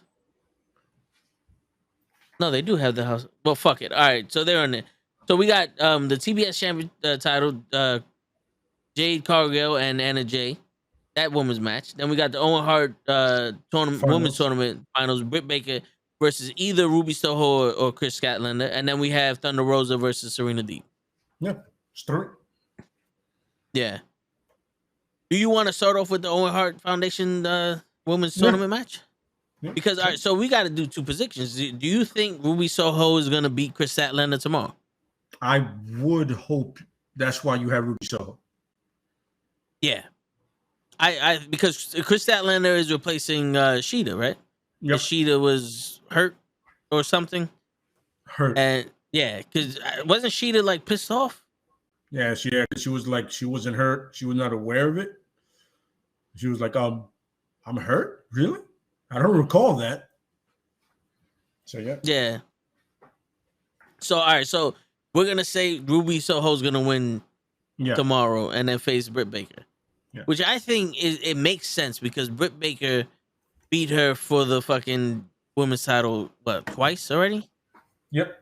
And to have Ruby Soho win this, it would, one, give validation for Ruby Soho leaving, coming here. Everybody was saying how disappointed they were. Like, they made so much hoopla about Ruby Soho coming and then did nothing with it. Yep. So her beating Britt Baker, I think, would be like vindication. For her character and winning the Owen Hart tournament, I think that would be dope. You know what I'm saying? Mm-hmm. Because that's the only thing I can see. Like, I don't know what Chris Statlander winning would do for her. Unless that's going to jump her straight to a fucking title match. I have no idea, man, to be honest with you. But then again, I see Thunder Rosa and Serena Deeb going longer than one match. Oh, yeah, because this is the first one. Yeah. Mm. Not for nothing. Yeah. I can see Thunder Rosa and Serena Deeb doing the fucking multiple matches. A cage match, a submission match, almost like a death match. You know what I'm saying? Like their lights out match. I can see that because these women can wrestle and they're tough as shit. No, taking away nothing from Britt Baker because she did the same thing with Thunder Rosa, but these 2 women are tough as shit. I completely agree. And to have just one match with them, I think you'd be cheating us. You know? Yep. Yep. And how cool would it be? You see Thunder Rosa lose Serena Deeb, and Serena Deeb's the champion, and then Thunder Rosa wins it back, and then you see that little aspect there. Yeah. It would be no validation for Serena, but Yeah, it's like you girls are so evenly matched that any given day, either one of you can win. Yep, absolutely. It's back and forth. Yeah, because I'm kind of tired of being able to predict who's winning. Pretty much. Based off of what's gonna happen next. That's the one thing I hate about the WWE. It's like, well, Roman Reigns has to win this match because they want to do plans with him at Money in the Bank. Like I like the whole thing. Well, what if he loses? Yep. You know what I'm saying? Like that shit. Like when Drew McIntyre lost in the Hell in a Cell to Randy Orton, everyone was like, that was stupid. Because we already knew, it's like, well, they're going to give him a big run and they're going to have him do this. And then he lost. It's like, what? And then immediately he beat Randy Orton back for that title. It's like, okay, so you did nothing with it. I don't know what you did there. Yeah, that stupidity I don't like. But when it's actually, the women at least. And they're going back and forth, because the one thing about AEW is that anyone could beat anybody. Yep. In the WWE, you know damn well Riddle is not beating Roman Reigns. If Riddle beats Roman Reigns, we riot. I'm sorry. I don't see Riddle at that point beating Roman Reigns. Absolutely. And he shouldn't. Randy Orton maybe, because Randy Orton's already a veteran. He's already the guy. There's nothing new. You know what I'm saying? You just have to, outlast Randy Orton. but Riddle, nah, he's not there. He hasn't proven himself. Yep. He hasn't done nothing to be on that top level, especially with Roman Reigns being on that God level. Nah, yep. I don't see that. So, all right. So we got Ruby Soho beating Britt Baker at the Owen Hart tournament. Yes, yep. That's what we got. Booking. Yep. Yeah. All right. I definitely see that. Now going to the men's Owen Hart's finals, it's Adam Cole, Bay versus Samoa Joe. It should be Samoa Joe, but they'll probably give it to Cole, and it'll be an interference by Sanjay Dutt and that or the elite, whatever the hell they call themselves, undisputed elite. Oh, okay. Yeah, but it'll probably be Sanjay Dutt and Thing, and Jay Lethal. Shit, because you would have technically 5 guys interfering against Samoa Joe. Because you got Jay Lethal, the Giant, and Samoa Joe. I mean, and Sanjay Dutt, and then the Elite with fucking the tag team shit. It's like, I don't know Samoa Joe, but that match on paper is like a fucking.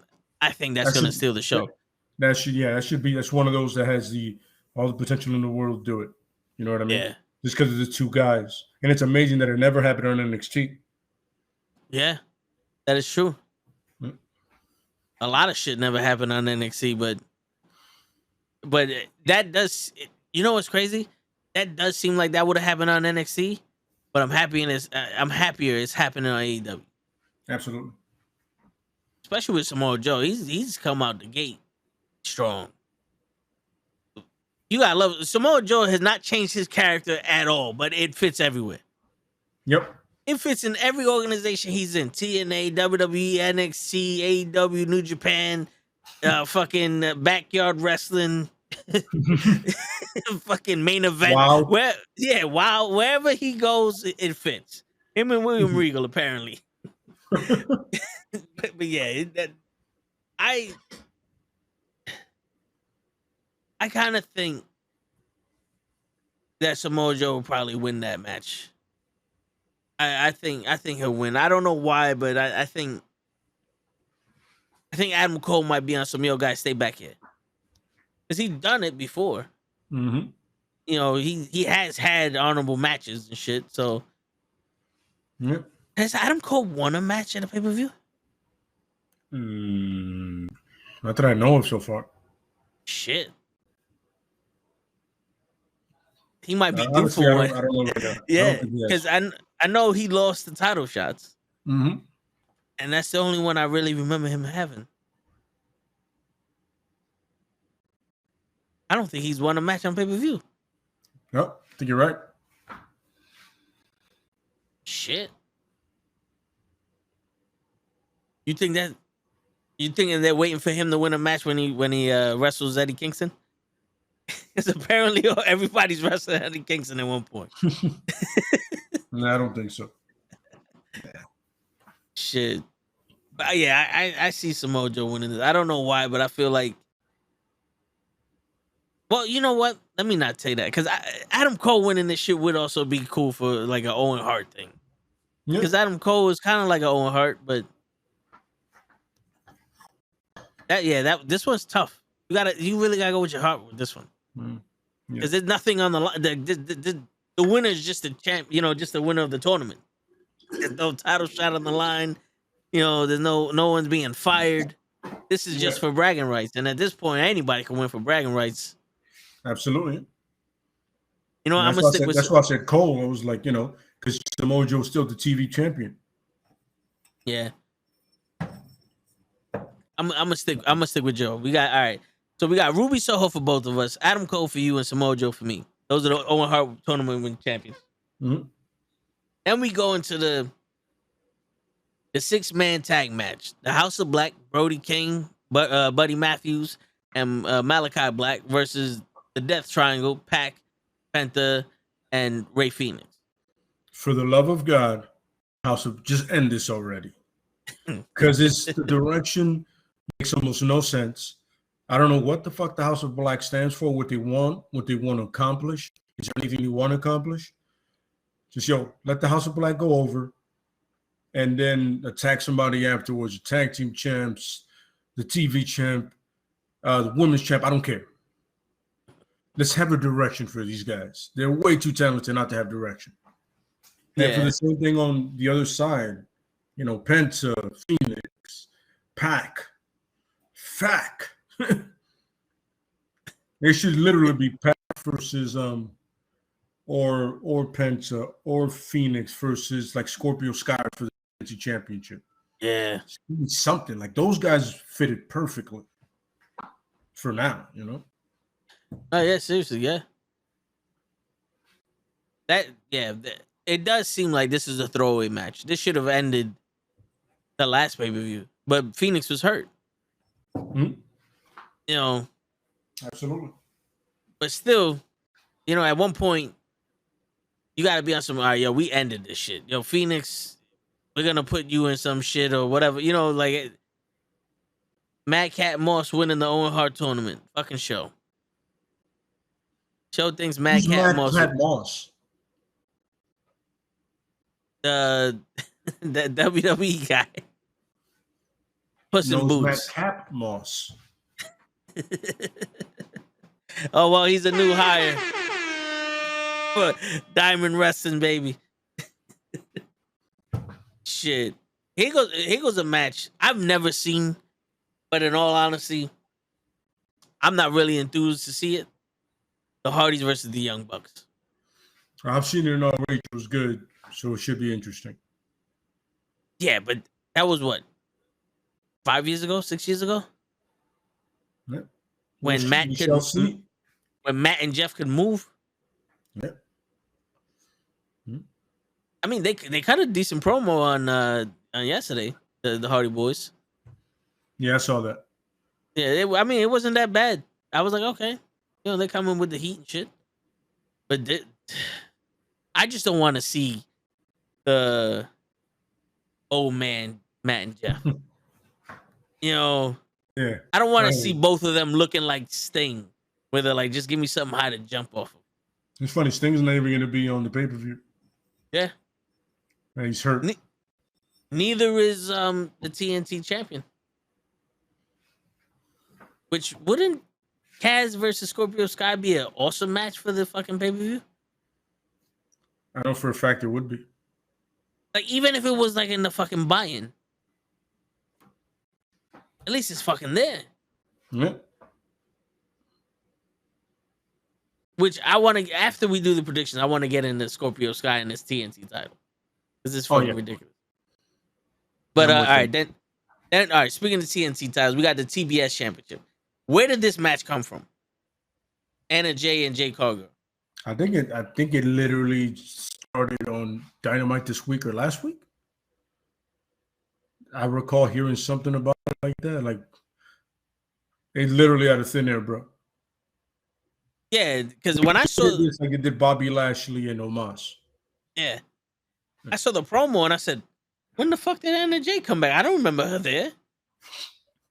All I know is Ty Conti left her in the woods, and now all of a sudden she's the number one contender for the TBS Championship. I'm like, what happened? What did I miss? Did this happen on Rampage? Because I don't watch Rampage like that, but damn. At this point, that's when you go, all right, AEW, give me one fucking, rebound.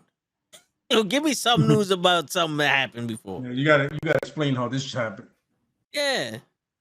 Because they're showing highlights from like the first time they wrestled. It's like, all right, cool, but what led to this? Like, what you beat her so bad that she deserved the rematch? Like, that doesn't work. She's gonna lose her way to the top. It's like, wait, what happened? They do it in the other company. This is true. And AEW is starting to get another W in there. Yeah. But yeah, all right. So, we didn't. I'm thinking the Young Bucks are gonna go over with the Hardys. I think in order to stretch this out for no reason, the Hardys go over. Okay, all right. I just, to be honest with you, I would rather the Young Bucks wrestle someone else.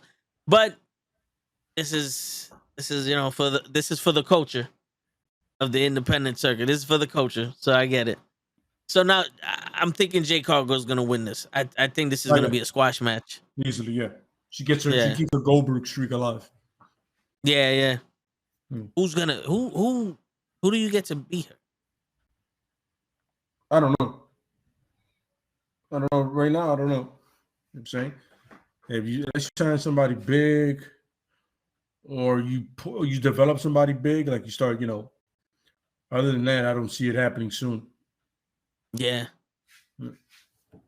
Because they're trying to promote these girls, like that girl, the MMA fighter that was in NXT and then came here. That was horrible. Horrible. They promoted the shit out of her, and I didn't even see the match, and I knew the match sucked. Got it. They don't even fucking talk about it. Like, this girl don't even mention, like, yo, that day she was off. It's like, I was in Bahamas. I don't know who wrestled this bitch, but it wasn't me. Yeah. Like, yeah, I don't, but the only thing I can see probably beating, like, Jade Cargill if they do some stupid shit and they have, like, Red Velvet upset her. You know, because they're the baddies now. That's what I'm saying. Like, they're the baddies now, so one of them got to leave. You know how they always do the breakup. Maybe Kiera Hogan fucking beats her. I don't know, but they definitely got the master plan of let's keep the title on someone, so that way we don't have to make it. You know, we don't have to do nothing with it right now. Very true. It's on her, and she's beating everybody. That's it. We're just gonna keep it like that. We're gonna keep it simple. I agree. Yeah, no, that's perfectly it. Yeah, like, no one can complain the title's on somebody. Yeah, yeah. And she wrestles every other week. True.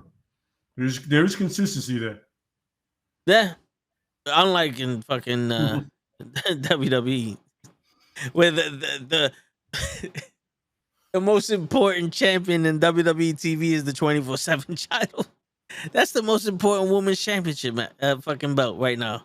That's crazy. That's some shit. And Dana Brooke is the fucking champion. Well, all right. Before we go off the start. All right, and now we got the tag team championship triple threat match. Jurassic Park. That should at least be fun. This should be fun. This should be. We're gonna see some power and some speed in this one. This is Power and Glory if I have ever seen Power and Glory before. Jurassic Express versus Team Taz versus Swerve. Swerve in Our Glory. That's a cool name for them. That's a cool name for them. Swerve in Our Glory. Okay. Keith Lee and Swerve Strickland. I kind of want to see Team Taz win this. I want to see Swerve in just for the promos. Oh, I hear you. The two coolest guys in the room winning it. Like they're not calling themselves cool, but we all know the coolest guys in that match is those two guys. Yeah. But I would like to see, the only reason I would like to see Team Taz win is because I would like to see Stark be a double champ, even though the other one's not recognized. Yep. And I genuinely like Ricky Starks. I genuinely like the guy. Like if you're smart and you book him the right way, he can be easily one of your top champions with no problem. You know what I'm saying? Yeah, I like him also. There's something about him that makes me want to be like, yo, this guy, I can't wait until he becomes, until he gets pushed to the moon. Yep, absolutely correct. Yeah. You know? Yeah. But I feel like if you take the title off Jurassic Express, which needs to happen, and you give it to Swerve and Keith, it would, working with Swerve and Keith could only help Ricky Starks and Hobbs. You know what I mean? Like Hobbs can learn how to be a better big man working with Keith Lee, and then Swerve can push Stark to his athletic limit. Yeah. You know what I'm saying? That's kind of why I want to see Team Taz win, because I'm pretty sure once Team Taz wins, Jurassic Express is going to fall back. Mm-hmm. They're going to fall back, and it's going to be the Christian show. Yeah. And then you can have Swerve and Keith go after them. You have at least another 2-3 matches with Swerve in Our Glory and Team Taz. That's a story I can see keep going. You know what I'm saying? Because, especially now when we don't have too many tag teams being represented in AEW, right? It's hilarious because FTR is not even on the card. Yeah, that's crazy. And they're literally one of the most over things in all of wrestling right now. Yep. I would never thought I'd see the day I see a babyface FTR. Holy shit! And they just had these two guys come in and Jeff Cobb and thing. Oh yeah, that should be fun. Yeah, because I'm a huge Jeff Cobb fan, so I can't wait to see that. Yeah, and I like with those two. That means that Will Ospreay can't be far behind because they're part of his faction. Okay. Yeah. Shit, and I know Will Ospreay has some beef to settle with Moxley. Well, it's more of a one-sided ass kicking than it is a beef because Moxley hasn't lost against him yet. Well, apparently he kicked out in that last match. He kicked out of a stomp. That's not his move. Yeah.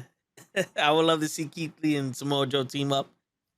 Yo, I would rather see them wrestle each other. I'm not gonna lie. Yeah, that would be a card because the one thing that they both have this look on them, like they're the baddest motherfucker in the room.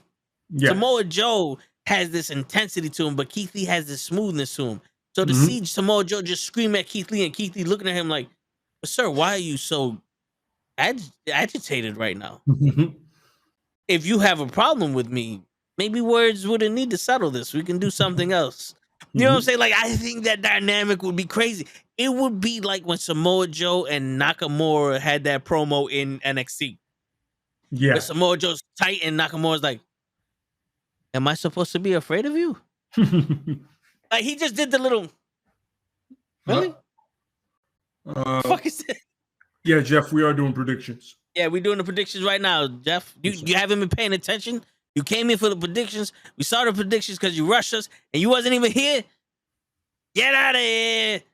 And what happened to Big Swole? Big Swole is not with AEW show. Big Swole left AEW, if I'm not mistaken. A long time ago. She decided, either she decided not to resign or they decided not to resign her. I think they decided not to resign. Yeah, but it was like last year this happened. Then that whole controversy happened when she said there wasn't enough black representation. Or black champion representation. Jeff, I don't think Keith Lee ever reminded me of a young Mark Henry. Because a young Mark Henry was really weird. That's when he did the whole sexual chocolate weird thing. And Keith Lee's always been a better all-around performer. Yeah. It was just WWE that fucked it up. Word. You know, to be honest with you, I feel like Keith Lee is this day and age's Bam Bam Bigelow. I can see that. Because Bam Bam Bigelow was one of the most agile big men for his time. Now Keith Lee is one of the most agile big men for this time, you know? Because let's face it, Bam Bam Bigelow can't hold a candle to the athleticism that Keith Lee has. But back in the day, him doing a moonsault that pretty off of the top rope, the diving headbutt, the cartwheel, lasting as long as he did in the ring, having those matches as fast paced as he did, this man could fucking go as a big guy. As a fucking big guy, this guy can go. Absolutely. I completely agree. Yeah. Now the AEW and Ring of Honor are together. Do you think we will ever see the Broski Bros? The Briscoes are really problematic in past tweets and stuff like that. I say yes, do it, because the Briscoes versus FTR? LAX, FTR, the Young Bucks, whatever team you put them on, the Briscoes, they're just a great tag team. The problem is the Briscoes are also backward, never-minded idiots. You know what I'm saying? So that's the problem, is that they're able to tweet, they get themselves in trouble. Yeah. But I figure after Forbidden Door, I figure sometime during the fall you can bring them in. You know what I mean? Let them, because they're doing a lot of NWA, other tour stuff, Impact. After Forbidden Door, bring them in. Yo, I would love to see the Briscoes versus Proud and Powerful. Yeah, absolutely. When they stop this bullshit with Eddie Kingston, I don't give a shit what anybody says. They left Jericho to do the exact same shit with Eddie Kingston. That's a waste of their fucking time. And to be honest with you, my interest in them is going down. It's going down even further because now they're just fucking muscle. They're just a waste of talent. And I wouldn't be mad if they walked out and said, "Yo, stop doing this shit to us, man. We didn't come in for this shit. We're a tag team. We were supposed to be a fucking tag team, and y'all motherfuckers got us bodyguards to these punk ass motherfuckers." Yeah, listen, either give them a legit push or make them heels and just call it a day. Yeah. Because remember, they came in as heels, so. Something. It was at least when they did the shit with the Inner Circle. when they had their own rivalry with FTR, and then you bring in Conan. Not for nothing, bring in Conan for them. Because Conan's always been body, and roddy. You know what I'm saying? And that's that edge. Conan can be controversial. Imagine Conan cutting some promos on the Briscoe brothers. Shit. Honestly, I think you're better off having Homicide do it. No, I hear you, but I mean, but the thing is, you would expect Homicide to wrestle. Conan would just be it'd be the MVP type shit. But and yo, have you seen that? I got the video. I'll send it to you if I can. Long time ago, where Conan's doing an interview, and he's like, "Yo, there ain't that much fucking Spanish people being represented, represented right in wrestling." Yeah, yeah. He got that thing, and he's like, "Yo, we got nobody. It's all white people. Like, we don't get no titles. We don't get shit. We just be fools." And that's why I'm like, yo, if you really want to make Santana and Ortiz fucking be serious and relevant, you throw that motherfucker in there. It'd be almost like a Nation of Domination, but for the fucking for the Spanish people. You know? Yep, I agree. Yeah, but that's disappointing to me. And Eddie Kingston, I get it. I get what y'all seeing him. But at one point or another, it's like, bro, how many times you gotta get your ass kicked? Yep. You know? Agreed. Yeah, it's a fucking spinning in circles at this point. Yeah, man.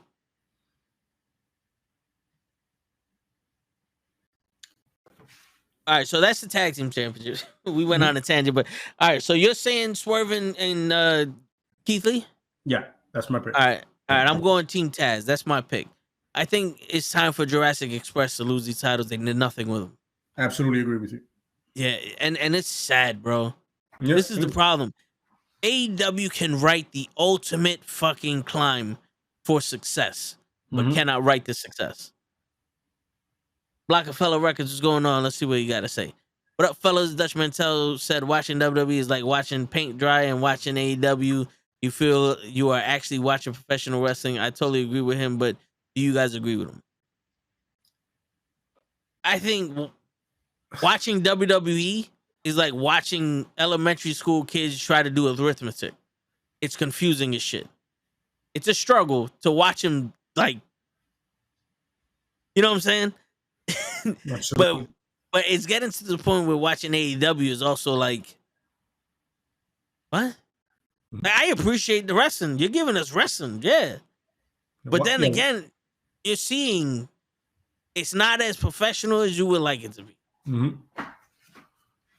I say watching WWE is like watching a kid taking a test. And the cheat sheet is literally right next to his right side, but he keeps looking left. You have all the answers on your right side, but you keep looking left. Yeah, you're doing this instead of like, it's right there, bro. Because they have everything they need to be a better product. They just don't use it. And the one time they do look left, it's like they do one thing Roman right, or they do one thing right. Yeah. One thing proper, and then they screw everything else up. You know what I mean? Yeah.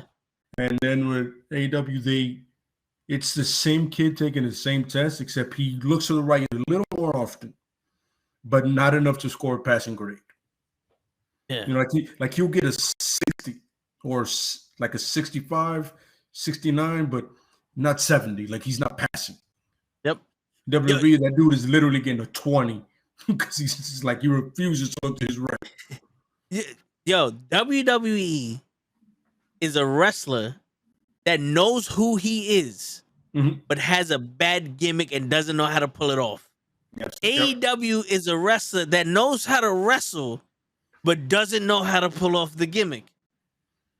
He doesn't know who he is. He just knows how to wrestle. He hasn't found his gimmick yet. WWE found their gimmick, but said, fuck it. I want to be something else. I want to dress up as a fucking superhero, even though I'm Walter. You know what I'm saying? Where AEW is like, I'm Bret Hart, but I don't know what Bret Hart is. I know how to wrestle. I just got out of wrestling school, and I know how to wrestle. Now let's try to do some shit. All right, cool. None of your stories make sense. I honestly, the last pay-per-view, I believe, I forgot what it was Revolution Yeah. for AEW. All of their matches, if you watch them separated, good matches. But when you watch them back to back, all of them were so similar that anybody would be like, this match is still going on with two completely different people in it. When you go from MJF and CM Punk to Daniel Bryan and Moxley, the difference between those two matches was the fucking chain. Everything else, they're both bleeding their ass off. They're both fucking beating the shit out of each other to a bloody pulp. Like, there was no difference. In the ladder match, I get Pro bring that up last time I said this. I didn't get to see the ladder match because the fucking website decided to fucking shut down on me. I paid for the pay-per-view and it decided to say, fuck your life. Bing bong. So, and then I heard that even the ladder match has some problems, but you know, at some point, we can't keep watching the same wrestling match. And and like even the women was bleeding and all the shit. Like, we need different styles. AEW in the beginning, every match felt like a big deal. And all of them kind of felt different. You know, because you had your high flyers, you had your technical wrestlers or whatever. Now it's like, what? Like, we're going to learn from the best. And if the best is Ric Flair, we're just going to cut ourselves. They took nothing else from Ric Flair, but we're going to blade ourselves. Yeah. Abdullah the Butcher, Ric Flair, fucking Dusty Rhodes. We're going to blade ourselves. That's what we're doing. Yeah. That's how we wrestle now. WWE don't want blood? Well, here goes gallons of blood. Every wrestler gets a fucking blood transfusion after all the pay-per-views. I get it, bro. Beautiful. Stop. Stop trying to do the opposite of what WWE does and start doing your own thing now. It was cute the first time. Yeah. It can't be a niche. It cannot be a niche. No, I agree. Because then what? WWE's going to do midget wrestling? And you're going to have ultra giant wrestlers. We got a federation of guys that are taller than 7'6". Like, wait, what? That's what I see. Stop chasing them. Be your own company. We wanted to see you. Yeah, no, I completely agree. There's going against the grain, and there's just abusing that. Yeah. Yeah. All right, what's the next match? All right, we got Anarchy in the Arena match, which I might need you to explain what the fuck that means. That's pretty much five. That's 5-on-5 gang warfare. That's all that shit is. Okay, it's like cool. It's like Chicago street fight. All right. Because they love to put the cute names to matches, and like no one has like the rules for this shit. But Jericho Appreciation Society, the dickheads with Jericho, versus the Blackpool Combat Club, Bryan Danielson and Moxley, Eddie Kingston and Santana Ortiz. They're not even gonna put Wheeler Yuta in this. Is Wheeler Yuta hurt? I think Wheeler is in a New Japan tournament. He's in the light. He's in the lightweight championship, I think.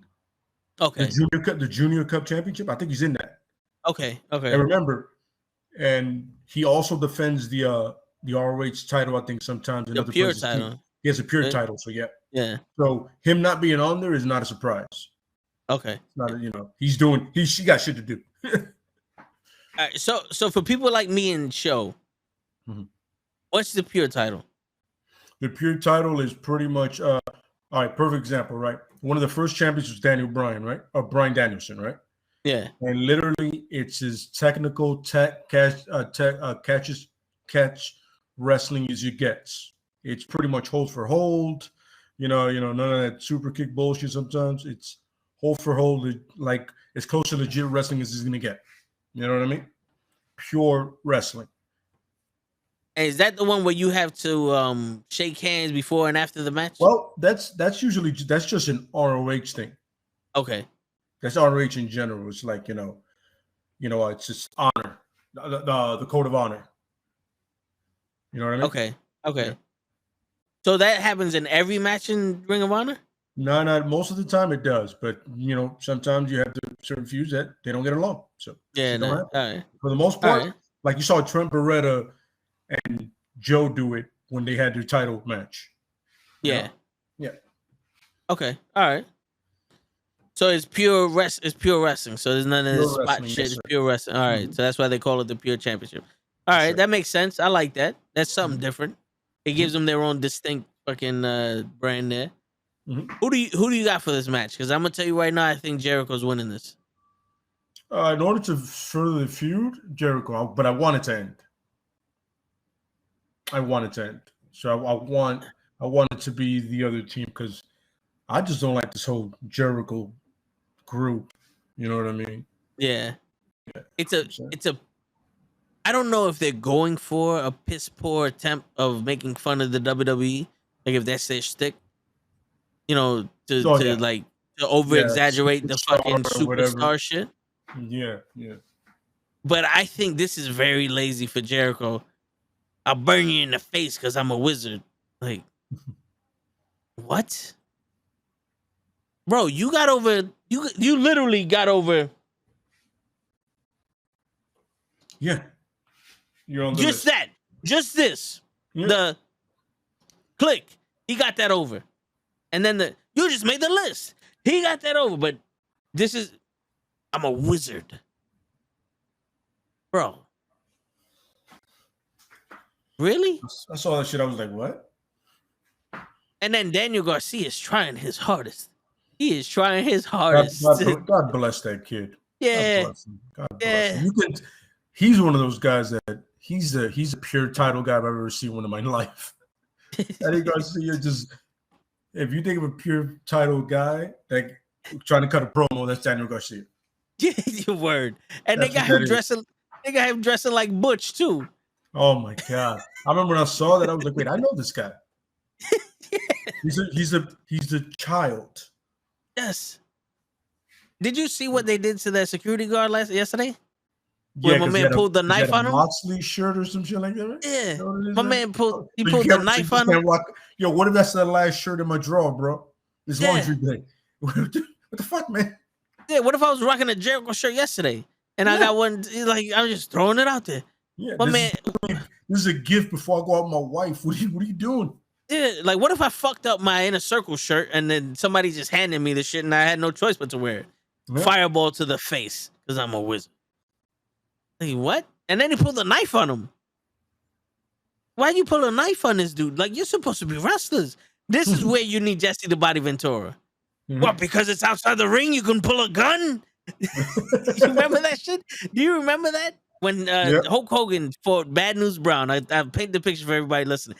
Hulk Hogan wrestled Bad News Brown, and during the match, Bad News Brown pulled out a chair, but Hogan took it and smacked Bad News Brown in the back with the chair. And Gorilla Monsoon goes, "Well, it's outside the ring, so anything's possible." And Jesse the Body Ventura goes, "What? So he can pull a gun as long as he's outside the ring?" It's like, since when the fuck was it legal to do anything you wanted outside the ring? That should be a disqualification, Monsoon. Yo, that was one of the best calls I've ever heard from Jesse the Body Ventura. Like, that's where you need why does he have a knife? This is wrestling. Why does he have a knife? I'm not even shocked that Jericho's shooting fire in people's faces. Why does my man have a knife? Who is he gonna cut? This is why this shit needs to end. Yeah. Shit needs to end, bro. The moment Nasty they put Boys this group together, that shit needed to end. People are like, yo, give it time, let it go. Now people are going, yo, this shit needs to end. I said it from the get, man. Yeah. And you know, not for nothing, it's Jericho's fault. Absolutely correct. It's Jericho's fault because this ain't working. Yeah. Yep. This isn't working. This is the time where Jericho can go away for a while. Yeah. You know, and come back reinvented as a fucking as a dove or whatever the fuck he wants to do. You just need to leave for a while, Jericho. Go tour. Yeah, because you left real niggas for fake dudes. Like this is Nasty Boy 2.0 and I want to be Bob Backlund. Yeah. Like I said, bless Garcia for trying, bro. Gotta give him. He's trying, bro. He's trying. Yeah, he is. He is. Daniel Garcia should be the FCW champion. I'm just gonna throw it out. If anybody needs to be the FCW champion, it's that motherfucker. Yeah, Ricky's fine. He can hold his own on a mic, announcing and all that, so he doesn't need anything like that. Yeah, you're right. This ain't working for him. That might be the way to go for Danny.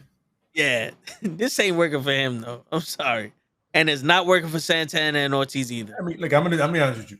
Danny's young and he's gonna have some time to develop himself, but right now, this is not his lane. Yeah, and he doesn't need this. And it sucks because now you put Bryan Danielson and Moxley in, and they took over the whole show. Yeah. But I'm not gonna lie. What it did for Wheeler was exactly what it needed to do for Wheeler, because Wheeler right now is not even in the storyline, and people are still talking about Wheeler. Oh yeah. He's literally in Japan, and right from that he got the pure title. That is literally right off the cuff of doing that. You know what I mean? And it's exactly whatever they want to do with Wheeler, they did it so far. So far they're doing exactly what they needed to do. Because I knew about Wheeler, but I didn't speak about it because with the best friends, he was just another doofy idiot. Yeah. Now you're like, I gotta watch this dude wrestle now because fuck, this dude's legit. He's always been legit. He just got put in the right shoe. He got in the right angle so you can see his legitness. Oh yeah. And like you said, he switched tights. Whole different man. Yep. And this gave him the reason to instantly switch his character. Absolutely correct. You know what I'm saying? Absolutely. And that's the thing that we're trying to do with Garcia, but you picked the wrong road for Garcia. Yeah. That's not Garcia's wheelhouse. I understand you're trying to develop a character, but develop it to his strength. Like the Paul Heyman. Go with what he's good at. Yeah. He comes in, he beats the shit out of somebody, and he leaves. You know, my boy said that should have been a Cesaro thing. 4 power moves and he leaves the ring. Doesn't even take a pin. He just goes, I'm just stronger than you. Yeah. Period. And he's only wrestling horses. You know what I'm saying? Like picks you up, spins you, does whatever the fuck he wants, and he just walks out on some. You don't understand. Get me somebody that I have to pin. Because that dude in that ring is insulting me. Yep. You know what I would have done to make the Jericho Appreciation Society Club? Honestly, 1, that would have never been the name. No. 2, I would have had Daniel Garcia with the Blackpool Combat Club, and Jericho going, you used to be someone that at least main evented Rampage. Now you're just kissing some wannabe tough guy's ass. I don't need to do what you're doing. I can walk out right now and be the main event. Matter of fact, walk out to the ring, cut a promo, and have a main event match on Dynamite. And Daniel Garcia going, well, why the fuck am I getting my ass kicked with y'all motherfuckers when he just walks out of here and gets a main event? This is what I want. You know what I'm saying? Like, I want to be the top guy. I don't want to be I'm tough already. Like that inner struggle of Daniel Garcia going, no. I paid my dues enough. Fuck y'all. I want to cut this line. And then Jericho's teaching him how to become Y2J, like how to become the guy that talks his way to a title. That's his protege. Yeah, you know what I'm saying? And then like 2.0, and Jake Hager's there because he's just Jericho's guy. And then 2.0 of the Blackpool Club, the opposite. Yeah, and 2.0 is like trying to deal with Garcia, but Jericho's like, yo, you guys are fucking idiots. No one's gonna take you serious. And then you change their name to Be Serious. And have a legitimate guys. No. We're gonna do things the right way. Y'all do things the hard way. And they could have been named the right way. For I give a shit. Anything other than Jericho Appreciation. That should sounds like it should be a bunch of women in Jericho. I'm gonna listen to it. Yeah. It's just like back in the days they would have fan clubs for like celebrities. Yep. Legit fan clubs. That's what it sounds like. Oh yeah. Yeah. Like either a bunch of women cheerleaders or like a bunch of kids just with fucking Jericho signs. Look, they appreciate me. Got pins and all that shit. Yeah. Stickers and shit. But I think that's the way to go because you would have teased Daniel Garcia going in there and then be like, yo, you only give a shit about Wheeler Yuta. I'm tougher than this motherfucker. And it would have been cool to see Daniel Garcia versus Wheeler Yuta. And then Jericho versus Moxie or Bryanson. Or just leave them alone because he left. and then have Daniel Garcia just jump Eddie Kingston. Like, you know, or like Eddie Kingston talking shit to Kingston Garcia shit got old fashioned. It got weird. Yeah. Like you know you're bad with charisma when you don't have good chemistry with Eddie, because Eddie's good with everybody. You know what I'm saying? I was like, at one point, I was like, something not right about this match. It should be great. Yeah. You know what the crazy shit is? If you're going to think about it, Eddie Kingston kind of doesn't belong with Santana Ortiz and Bryan and Moxley. But the simple fact is, those 4 guys I just mentioned can wrestle, and then being a superstar is second to them. Eddie Kingston, my opinion, cannot wrestle. Not at the level of these guys. But he cuts a promo, and he became a superstar. He became a superstar off of the mic. You seriously gotta watch a lot more of his matches. You can go. And he has he's wrestling a style now that it's complimenting the way he speaks. It's complimenting his promos. Okay, I'll take your word for that, because I don't know Eddie Kingston from a whole new. If it's not AEW matches, I didn't see it. I get it. Yeah, you know what I'm saying? Yeah, you gotta remember, there's a lot of guys that would wrestle to their promos. The $1 Million Man can legitly go back in his days, right? Yeah. But he became part of the gimmick, so he would wrestle to the gimmick. It's not like other people that can't wrestle above a certain level. Yeah. He was like, this is where I need to wrestle because it's part of the gimmick that I'm doing. Yeah. But he also put in that work though when he wrestled Macho Man and Hogan you're not understanding. But I'm saying he could when he wrestled way better than whatever he was given at that time. Yeah, but when he had to wrestle fucking Virgil or Big Boss Man or or Butch, well, no, he could sell. I get it. Yeah, I get it. I get it. It's just, for me, it's like when I see Eddie and CM Punk, like that was another match that was just bloody, and then I see Eddie and Omega or Eddie and Moxley. I'm just looking at a hardcore wrestler, pretty much. Mm-hmm. And then I see it's like, all right, his promos is getting him where he's at. Mm-hmm. He's the superstar there, or he's the I don't want to say sports entertainer, but he's the most sports entertainerish than the guys we got here. Because think about it, even Kenny Omega wasn't cutting promos the way Eddie Kingston was. You see, look, and I got a whole spiel about Kenny Omega that I'm gonna make later. Now, I'm happy you mentioned it, because I was having a civil conversation at first with somebody. I was texting him with them, a friend of mine, right? And he had seen Kenny as Kenny Omega the Cleaner. Yeah, he had this great character in New Japan, right? And he was like, "Yo, the belt collector's even better." And I was like, "Oh, I disagree, brother." All right, we gotta go back and watch New Japan, but I'll say later. And I'll finish that thought for that, because what's happening with that, I can compare to at least 2 more superstars in different companies. So that's what I'm saying. Oh yeah, definitely. All right, so I got Jericho winning this match. Yeah, just because I think they're gonna get. The smart money is on the Jericho fan club winning. Yeah. But for the love of God, just end it. Yeah. This is already take out the horse to the back and shoot it, son. It's over. Yeah. This is already the second multiple man match that Leia's like, yo, end this shit. The first one is with Malik, is the House of Black and Death Triangle. And this is Jericho Association Society X and the other people. The funny part is, think about all the talented individuals in both these matches, right? And I want them to end it. You know how sad that is?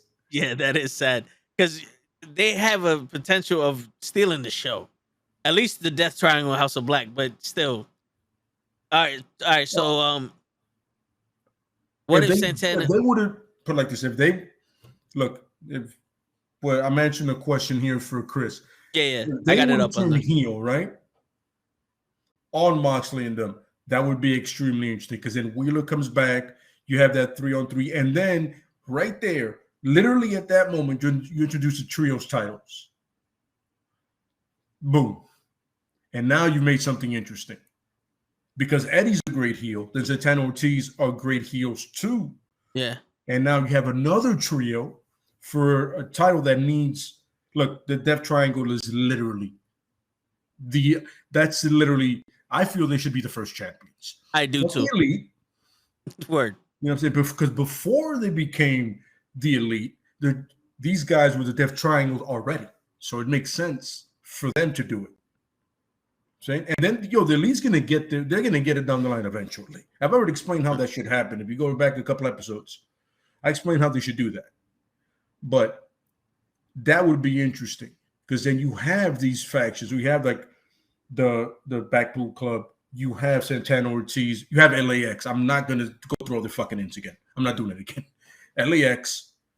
You have the House of Black. You have Death Triangle. You know what I'm saying? And then you can even have a trio of young guys like Dante Martin, Moriarty. You know what I'm saying? You can call them the Young Guns or whatever floats your boat, whatever tickles your pickle. Yeah. And then there you go. And then you get some guys from ROH, which you can still do. You can get Rouge, Dragon Lee, and somebody else and have them name something real racist because, you know, the Three Amigos or whatever the hell people like to do. Oh, yeah. And the trios title now has contenders. Yep. But you have tournaments. We all love tournaments. Oh, yeah. Honestly, I would have the trios. Dragon Lee, there you go. Yeah, that's true. Yeah. I would have there you go. The trios tournament a 1 day, 2 day event. Say it again? I would have the trios tournament a 1 day or 2 day event to crown champions. Absolutely. It wouldn't be like 17 months. It'd be 1 or 2 days. Get all those teams out there, and now that you got the winners, House of Black, and then boom, Omega and the Young Bucks come out. What's good? When next? You make it the second half of each Dynamite. Yeah. You know how you stack up the cards for all the rivalries happening the first hour, and then the second hour of Dynamite, it's all trios. And at let's say the first week of September, that's your first set. And by the second week, September, that's when it ends and it culminates. Or you can have the final setup and then it goes on to like a pay-per-view. You know what I'm saying? Because you're going to have to blow it off on a pay-per-view. Their titles. You know what I mean? That's like the importance. Oh, yeah. He's saying bring back Luke Gallows and have CM Punk, Serena Deebs, and Luke Gallows have the straight edge.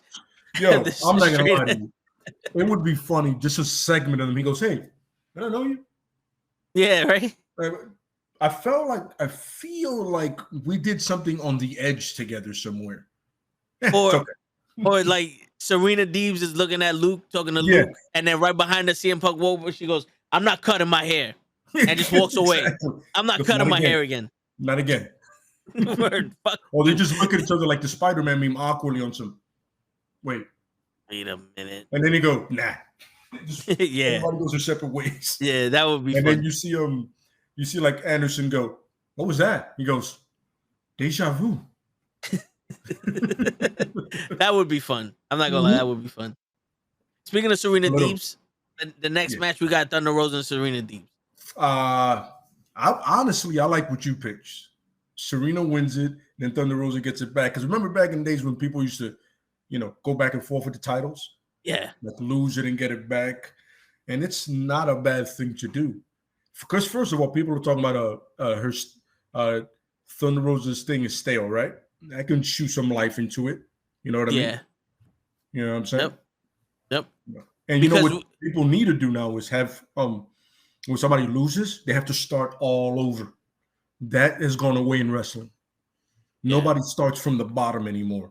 Like, and in a sense, Bryan Danielson lost that championship match and didn't wind up fighting Lee Moriarty next week. Yeah. Dude, that has to happen to everybody. Yeah. You know what I mean? Or you have it where Serena Deeb kind of cheats and Thunder Rosa jumps her on Dynamite. And it's like she dumps her on Dynamite. Serena Deeb's like, oh, you're so loser. You're never getting a title shot. And Thunder Rosa just keeps jumping her. And keeps like, yo, fuck you. On some, yo, I'm Latina. I'm Mexican. We don't do this shit here. You cheated me. I'm fucking you up. And then like Tony Khan got to step in and like, yo, no, we're gonna have another match. And then Thunder Rosa wins, and Serena Deeb does the same shit to her. You don't even need Tony Khan. Christian can make matches, apparently. Oh, that's true. Yeah, I was Christian like, got wait the a minute. power. I was like, whoa. What? You just make a match? Yeah. I'd be like, no. You're nobody. I'm not. No. First of all, we're the champions. You're making matches for us. Word. Yeah. But I think this has the potential to be drawn out because these two girls can wrestle and they can do multiple things. We could have a street fight, blackout match, steel cage match, technical wrestling match, where it's like how Ric Flair and Austin did it.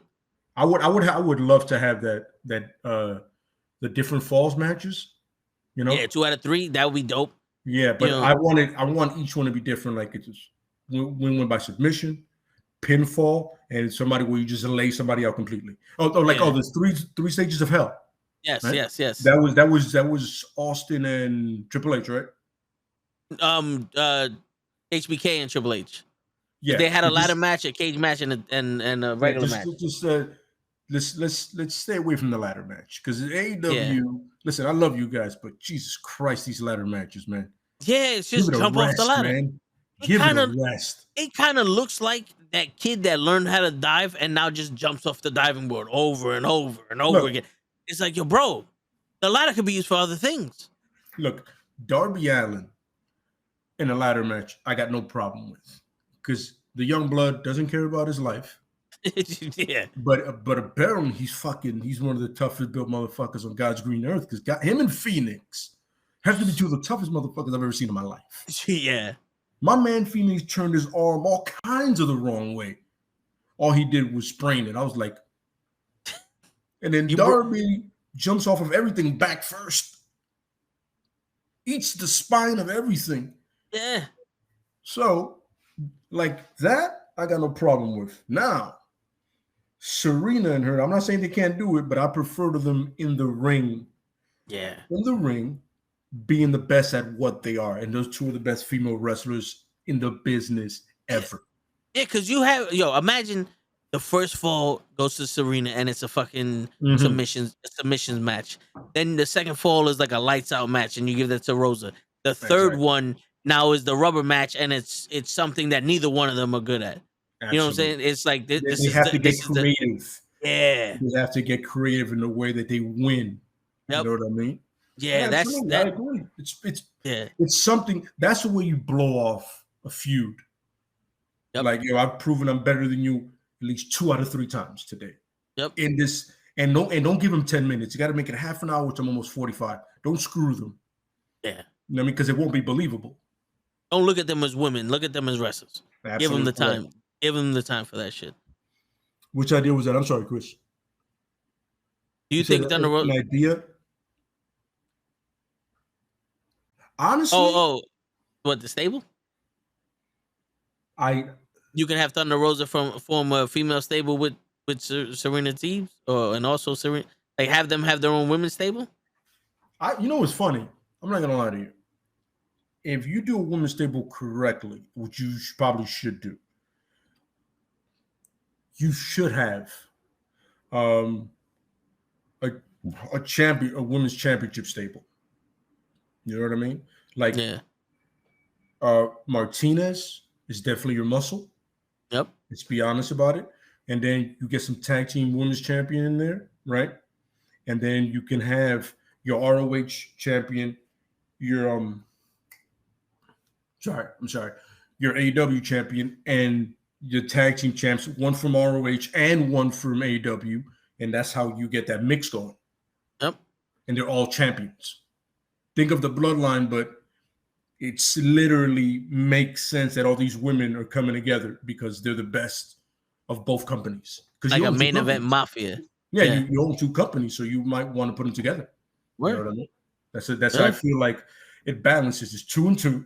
It's 4. Nobody's overlapping. It's no more AEW than ROH, and it makes sense. You know what I mean? And then that you can set up, like, you know how they usually have people that just have a problem with the individuals and they get together. Eventually somebody goes, yo, listen, we have to work together in order to beat them. saying we have to be a stable too. It's almost like I swear to God, and I don't care which company does it. I want to see a female NWO. I agree. I want to see a female NWO. I agree. Because it's way overdue. Yeah. It's way overdue. I want you to understand this. It's way overdue. And you have so many talented wrestlers in the indies, in companies that have that flexibility to go anywhere they want. So you can definitely do that. I would highly recommend doing that. Yeah, and that's the type of tide that raises all boats. Yeah, absolutely. Because now the women that are not in the NWO have to be even better. Exactly. And you can have that where they start winning titles and they get a taste for the gold. And they go places and they start jumping people onto, listen, there's somebody here that doesn't have a title. They need a title in order to roll with us, or you get kicked out. Yeah. If you haven't won a title somewhere, you get kicked out. You know what I mean? Like you have to have a standard. Yep. You know what I mean? And it makes perfect sense. That would be fucking dope. Absolutely. That's a great idea, man. It's a great idea. I'm with that. Yeah. I was piggybacking off of the idea you said, so it came from both of us. Absolutely, yeah, man. Yeah. But yeah, I got Thunder Rosa retained, but I will be shocked if Deep wins. Yeah, I'm telling you, I love Toe's idea about Shotzi winning, and then there's another match, and then they have the rubber match. That's a great idea. Yeah. And the rubber match could be, like you said, it could be the 3 stages matches. I'm with it. Yeah. And listen, more women's wrestling with that kind of talent, sign me up any day of the week. Yes. 10 times on Sunday, I'm in. Yes. And this also gives you time to build someone else up to wrestle for that title. Whether it be Thunder Rosa or Serena Deeps. Yes, and look, perfect example, right? Let's say Ruby wins it, right? Then Ruby winds up having a feud with somebody. Book Ruby strong. Yep. And then right after they finish, the next night, well, when they come out on Dynamite, Ruby goes, I know you had a hellacious match, but I've won 10 in a row. And this is where you make the wins count. I've won 7 or 10 in a row. I've earned the right to that title. Now I'll give you a week to heal. Take your time. But after that, I'm coming for it. Mm-hmm. You know what I mean? And that's it. It's so simple. You know what I'm saying? Oh, yeah. And not for nothing, Russell just bring up, he goes, Ruby versus Mercedes Martinez.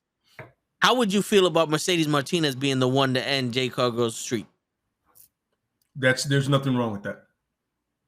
She seems like the most legitimate tough girl that they got. Yeah, that without a doubt. Yeah, it makes perfect sense. I can see that. You know what I mean? I can honestly see that. What's going on, OG? I think Tessa Blanchard would be great in that mix if she got her act right. Didn't she just leave the WoW? She's having a bit of a difficult time with WoW. Apparently, and look, I don't know nothing about the woman or the situation, but apparently, what's that old saying? You have to be the problem. Because this is like another company. And this company was literally pretty much built around you. Yeah. And now you're having a problem with them. It gotta be you, homie. Perfect example, right? Let's say I work 4 different jobs in the span of 2 months, right? And I keep getting fired. What the fuck are you gonna think? Yeah, what are you doing? What the fuck are you doing wrong, Leo? What the fuck are you doing wrong, Leo? Yeah. Everywhere you go, you get fired. Who's a problem? Word. The common denominator is you keep getting fired. Yeah. I keep having a problem. You know what I'm saying? With everybody I meet. Like, for example, I go to bars, right? I get kicked out of 5 bars out of 6. I need to stop going to bars. Yeah. I'm clearly doing. There's no way it could not be my fault. Yeah, and I could give you one of them might not be your fault, but the other ones, not. And you want to play devil advocate? You can give me 2 possibly. Yeah. But here's the problem: is it consistently happens? Yeah. It got to be you, homie. You was the TNA world champion. Men's world champion. Yeah. Not the knockout champion. So it's not like this company ain't giving you the respect. Yep. You know what I'm saying? But Tessa Blanchard on paper would be a good fit in any organization. Listen, but in real life, yeah, he can absolutely go. The problem is everything that the package that comes with her. Yeah. You know what I'm saying? And unfortunately, as much as I would love to see Martinez versus Blanchard. I would love to see Blanchard versus Britt. Shit, Nyla Rose versus Blanchard would be dope. Oh, by the way, there was some wrestling website that said some really fucked up shit about Nyla Rose. But to the guy, the individual, you're a piece of shit. Yeah. There's no need for any of that. There's no room in what we love to watch for somebody to come out of the pocket. That's disrespectful. That's wrong. And if you're gonna have the balls to say it, find Nyla in person. You know what I'm saying? Go to AEW where all those dudes in the back gonna back her up the whole way. And you know what I'm saying, and do it. Otherwise than that, you know what I'm saying, don't hide behind the keyboard. You know, be man enough. You know what I'm saying? Be man enough. Come on. That's just there's no need for that, bro. It's completely unnecessary. You know what I mean? And the same thing with Alexa Bliss. Somebody was going ape shit with her. And listen, you want to be a Twitter warrior? Fantastic. Just, you know, there's no reason for any of that. You know, these are performers, they're professionals, but they're people. They have their lives. Let's respect that. Come on. Yeah. And I don't know what this man say, but if Lay has to tell you that shit, then you're a piece of shit. You're a piece of shit. Go fuck yourself. Yo, do us a favor and take a long walk off of a short fucking bridge. You know what I'm saying? Like, get the fuck out of here, bro. And the thing is this, is I know for a fact you're talking about women because you think they ain't gonna do shit. Like, you think women are lesser than you, fucking little bitch. You ain't gonna never talk about a man like that. Even though nowadays Twitter's still safe for you to talk shit about anybody and not get touched. But you're a piece of shit if you're gonna talk about these women that are just fucking doing their job. Fuck you, bro. Fuck you. That's why no one likes you, and you probably hate yourself. So go back to jerking off to a lesser bliss and stay off the fucking keyboard. All right? Like in all honesty, they don't need this shit. None of these performers need that shit. I give them shit, and that's only because I want them to do better than what they're doing. You're giving them shit because you're a fucking piece of shit. That's what you are. And I don't even know what you said, and I know you're a piece of shit. You look like a piece of shit. You smell like a piece of shit, you cocksucker. Yep. Fuck you. Kill yourself.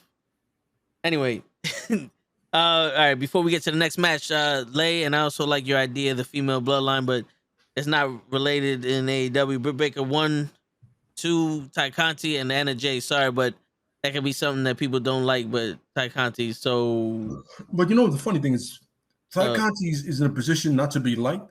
That's why you would feature her more. Just separate her from Sammy so she could be not liked on her own. Oh, and with Britt Baker? Baker? Because it's a couple. No, not for nothing. Yo, Ty Conti, Britt Baker, and well, I don't see Anna Jay right now, but if Anna Jay changes her attitude, those three together? Absolutely. Just, you know. Yeah. But Britt Baker got the followers with her. She's that's her gimmick. You know, she's the leader and she got the followers with her. Ty Conti, in all honesty, would fit perfect in the Baddies Club. Agreed. Because she already got this fucking arrogance, like she's bad and everybody wants her any fucking way. I have to, you know, and I'm sorry, but the Baddies Club doesn't have to be exclusively black. You can put a Spanish person in there, anybody in there. A baddie is any chick that's bad. This is true. And Ty, as much as y'all hate it, Ty Conti's bad. You know what I'm saying? So even more reason to put her in there. Yeah. AQA in the baddie. Who's AQA? Which? Oh, damn it! I could see that. AQA. She wrestled like she had a really good match, and I completely forgot who she wrestled. But yeah, I could see her. I can have she's also black. Okay. Yeah. I just looked her up just to verify for you. I got you. I know. Yeah, I just looked her up. Yeah. So what's the next match? I can see that. We got. All right, so we did Thunder Rosa, we did Jericho, we did the tag team, we did the tournaments. MJF and Wardlow. Should be Wardlow, but I think like MJF will slither his way out somehow to prolong it. But yo, the way they're building Wardlow, it's perfect. Yeah. Picture perfect. You know what I'm saying? Somewhere in McMahon is jerking off to the way they're promoting him and breaking the cuffs to the way he looks. You know what I'm saying? I think this is more of MJF and Wardlow doing their own story. Like, I think like Tony Khan's like, yo, this is what I'm gonna do, and they're going, no, let's do it like this. He goes, I like that. Because if you look, this is the most definitive storyline they got, and the hypest storyline they have. Like, this is overshadowing every other storyline they got. Mm-hmm. And when you got CM Punk and Hangman Adam Page as the main event for the title, this shouldn't be overshadowing that. It should be just as equal. And I'm sorry, Thunder Rosa and Serena Deeb should be just as big as this match also. Mm-hmm. But this looks like someone's putting all their effort into this. But you gotta remember, look how long the storytelling has been. This is true. This is literally to see high Wardlow. And Wardlow's having those moments on some. Gotta put up with this shit now. And you know what I mean? And if you notice, they're doing a repeat of what they did with Cody Rhodes and what they did with Jericho. Because Wardlow had his 5 stages of hell with what Jericho had with MJF, and then he got whooped like Cody Rhodes did, and the cage match like they did with Cody Rhodes. Mm-hmm. You know what I'm saying? This is pretty much they just mixed it all together. But this also works because Wardlow was there for all of them. So it's like Wardlow's paying for all of the shit that he put other people through. Mm-hmm. That's cleansing himself for being that bad guy, which kind of makes sense. I'm pretty sure that's not intentional. They didn't intentionally do it that way, but that's what it's looking like. So it makes sense. Yeah. But I honestly think that Wardlow should go over. I agree. I completely agree. You know what I'm saying? Because it's a long enough build, like for almost a year or even more, possibly. It's a long enough build that this could be the payoff. See? Yeah. I don't think they need to go any longer than this. No. If you do it, you're gonna beat a dead horse, man. No. Yeah, unless MJF wins and decides to now go Wardlow, you get to sit at home indefinitely. And like Tony Khan comes out and goes, you know what? I spoke to Wardlow the other day, and I want to buy him out of his contract. You know, like if it's one of those things where it's like, all right, Tony Khan's in there and he signed Wardlow, and now it's a fucking, you know, it's something that's legal, and it has to happen. And it's like, you know what? Instead of for me making you lose all your money through going through lawyers, because MJF, you ain't got as much money as me. You ain't got pockets as deep as my ass. Give this man one more match, and this time we're gonna make it fair. And ain't gonna be none of this bullshit of 50 people in the fucking ring fighting Wardlow. It's gonna be you and Wardlow in a cell type shit. You know, no one in and out. There's no entrance. There's no door. The shit low as you're already in there, and last man standing type shit. You know what I'm saying? Unless you do something like that where it goes to the extreme. Yeah. I don't see a need for them to further. Furthering. I agree. Yeah. So the buy-in match, which I'm finding out now, is Hook and Dan Henson versus Tony Nese and Smart Mark Sterling.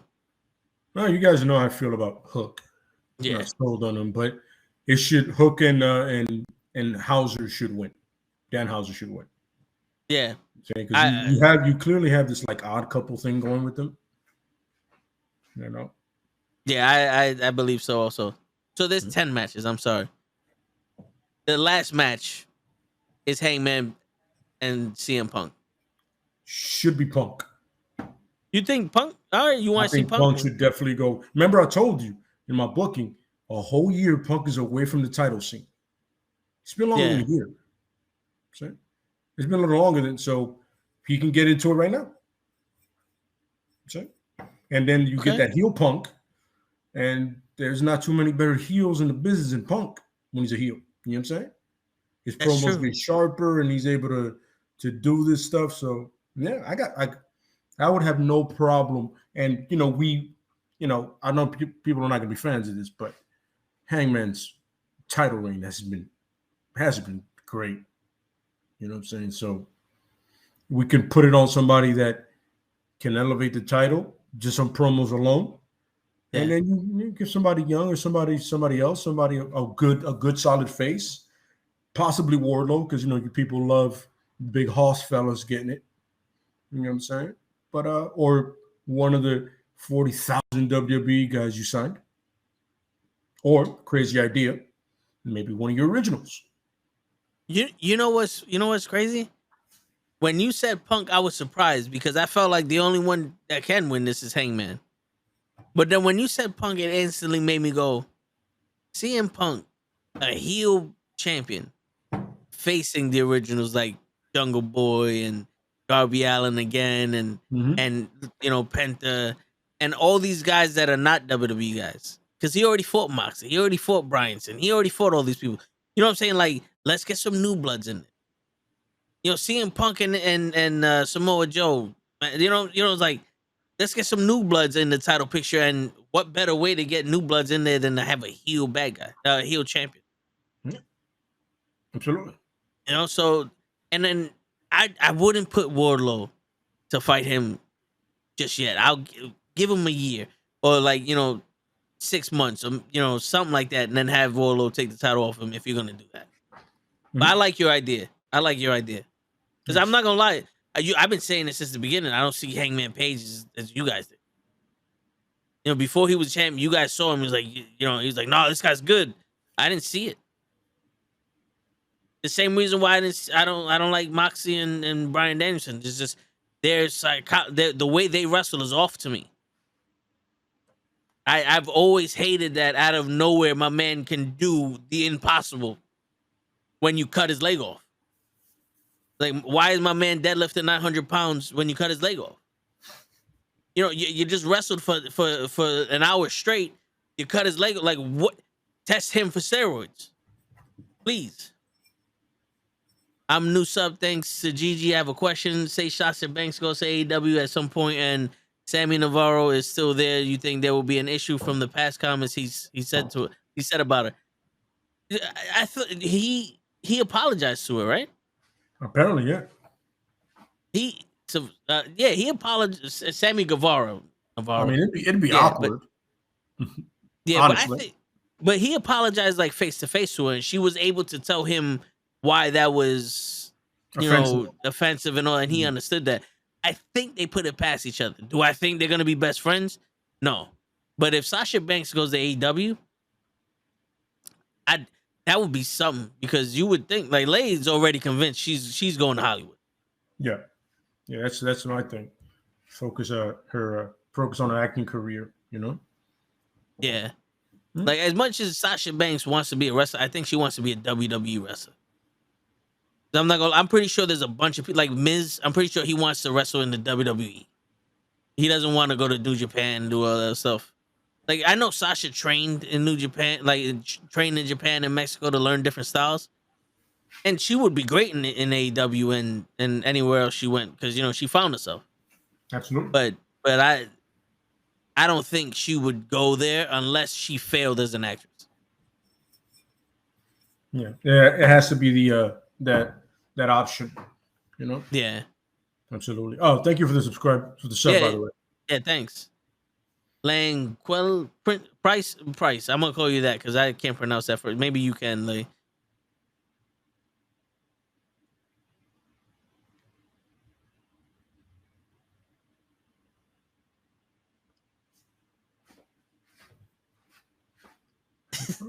We just gonna call you Price. Yeah. Appreciate the sub. And a good question too. All right, so we got through the predictions of AEW. Now, I want to hear what you had to say about Kenny Omega and what your boy said.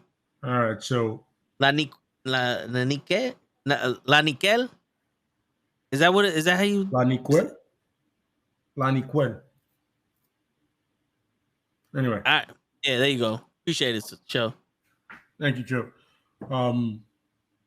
So in New Japan, Kenny Omega was the cleaner, right? This is where he was a leader of the Bullet Club at the time, right? And so I had a friend of mine that I had a very firm, very stern discussion with about. He said that the belt collector was better than the cleaner. I said, I don't know. I got to go back and watch those matches.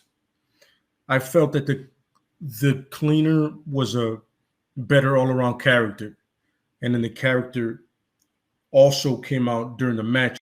When it came to the belt collector, I felt that was just Kenny Omega.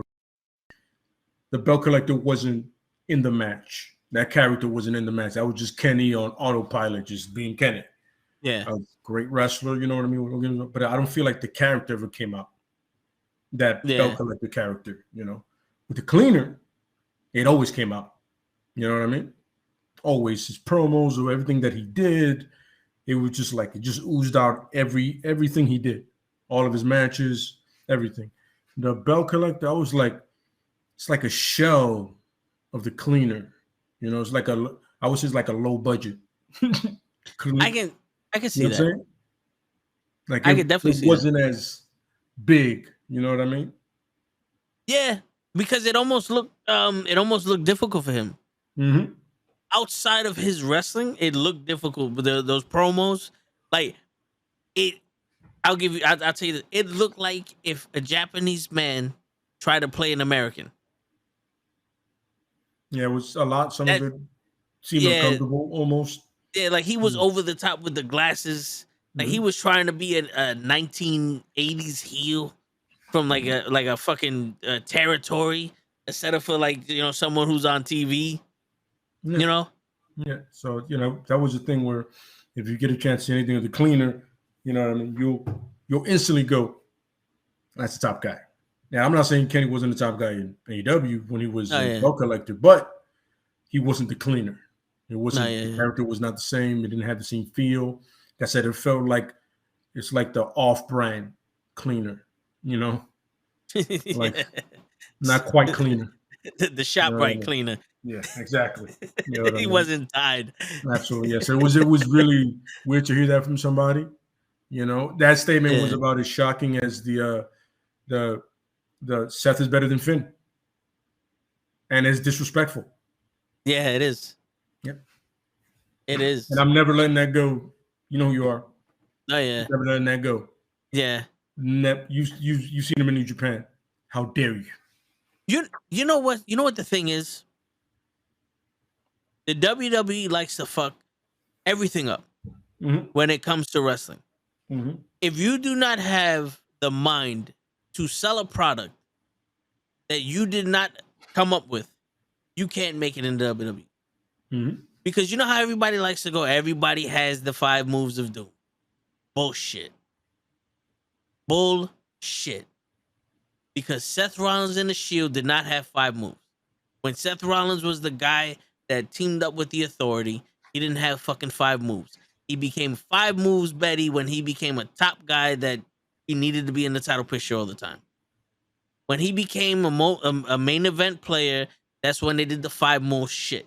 They start wrestling by numbers is what I call it. Because I liked Seth Rollins when he was with the Authority. I have his fucking shirt. I have Seth Rollins' shirt I didn't sell out, I bought in. I like that Seth Rollins because that Seth Rollins was actually wrestling. And he broke Cena's nose. But that honestly, like, is that much a percent of why I like Seth Rollins. I really didn't give a shit about that. But I just had to mention that just in case if Kenny's listening. But I like Seth Rollins there. I thought he could wrestle. He was doing some shit that not a lot of people were doing. Now he's looking like every other fucking person on the roster. The reason why Finn Balor is struggling and Ricochet is struggling because they are limiting what they can do in the ring and trying to extend what they can't do outside of it. Because you think about it. Finn Balor has decent matches, 2 good matches with Theory. And no one gives a shit. because we already know that Finn Balor is a sacrificial lamb. No one gives a shit. Absolutely. As much as we give respect to The Miz is on TV every single day. Why? Because he can talk. Not because he could wrestle. If it was about wrestling, Shelton Benjamin would have been champion already.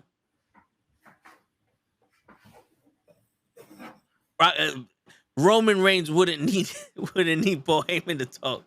You know, it's like that's the thing. Roman Reigns, and it's sad because it's not even WWE. It's also us. We fuck shit up. WWE shoved The Rock down our throats. If you think about it, Vince McMahon knows how to pick the next star. He just doesn't know how to. He doesn't know how to let those stars grow. He has to give them the gimmick. Like, he picked The Rock because he saw something in him, but then he shoved down his picture of The Rock down our throats, and we hated The Rock. But then when The Rock turned around and said, "I gotta be me," we loved The Rock. Same shit with Roman Reigns. You know, the same shit with Roman Reigns is happening. He shoved him down our throat when we were like, "Yo, bro, what the fuck, man? We don't like this guy." Then Roman goes, "I got to do it my way." Instantly, fan favorite. He's getting his merchandise is selling off the shelves. Like, he's rocking a shirt of his right now. You know what I'm saying? Agreed, yeah, 100%. Cesaro can go in the ring, but because he can't talk, or he can't talk the way WWE wants him to, he's delegated to the sidelines. But what happens when you put him in a match at WrestleMania? He steals the show. What happens when you put him in a program with Roman Reigns? He steals the fucking show. Kevin Owens and Sami Zayn can both go, but because they can talk and they can sell a product that isn't theirs, they're predominantly on the show, whether it be stupid shit that Sami Zayn's doing or the stupid shit that Kevin Owens is doing. But hence the words, they're doing stupid shit. Yep. They literally don't give a fuck whether you wrestle to your potential or not. They just want you to be able to sell the show. That's why these wrestlers got 5 moves. Fuck you. Bret Hart ain't had 5 moves. Shawn Michaels ain't had 5 moves. The Warrior maybe had 5 moves. Hogan maybe had 5 moves. Macho Man didn't. Ric Flair's hell didn't. No. Yep. Razor Ramon didn't. Diesel didn't for the big guy he was. Undertaker has more than 5 fucking moves. Undertaker has, like, what? He had the gray Undertaker, the purple Undertaker, the Ministry of Darkness, the American Badass, the Return of the Dead Guy, then the mixture of the Dead Guy and the American. He has 6 or 7 different personas full of moves. Why does everybody think everyone has 5 moves of doom? It's bullshit. This is your cover-up.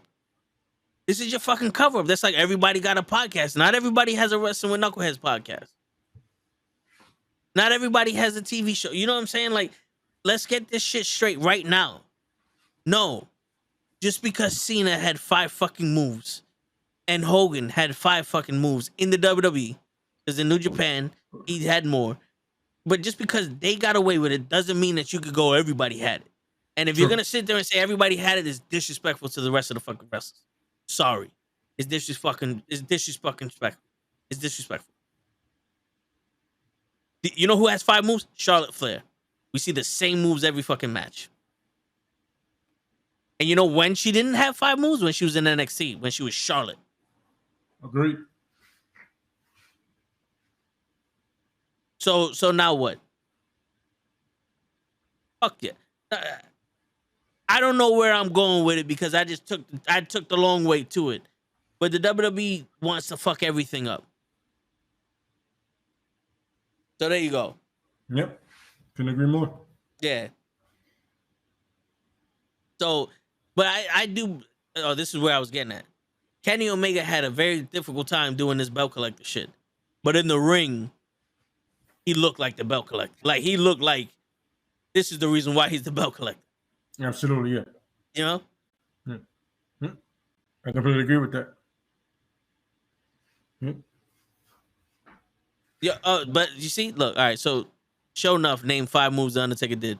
You're forgetting the running DDT, the leg drop off of the side skirt, the fucking the elbow to the back, the running elbow to the back, the snake eyes into the big boot.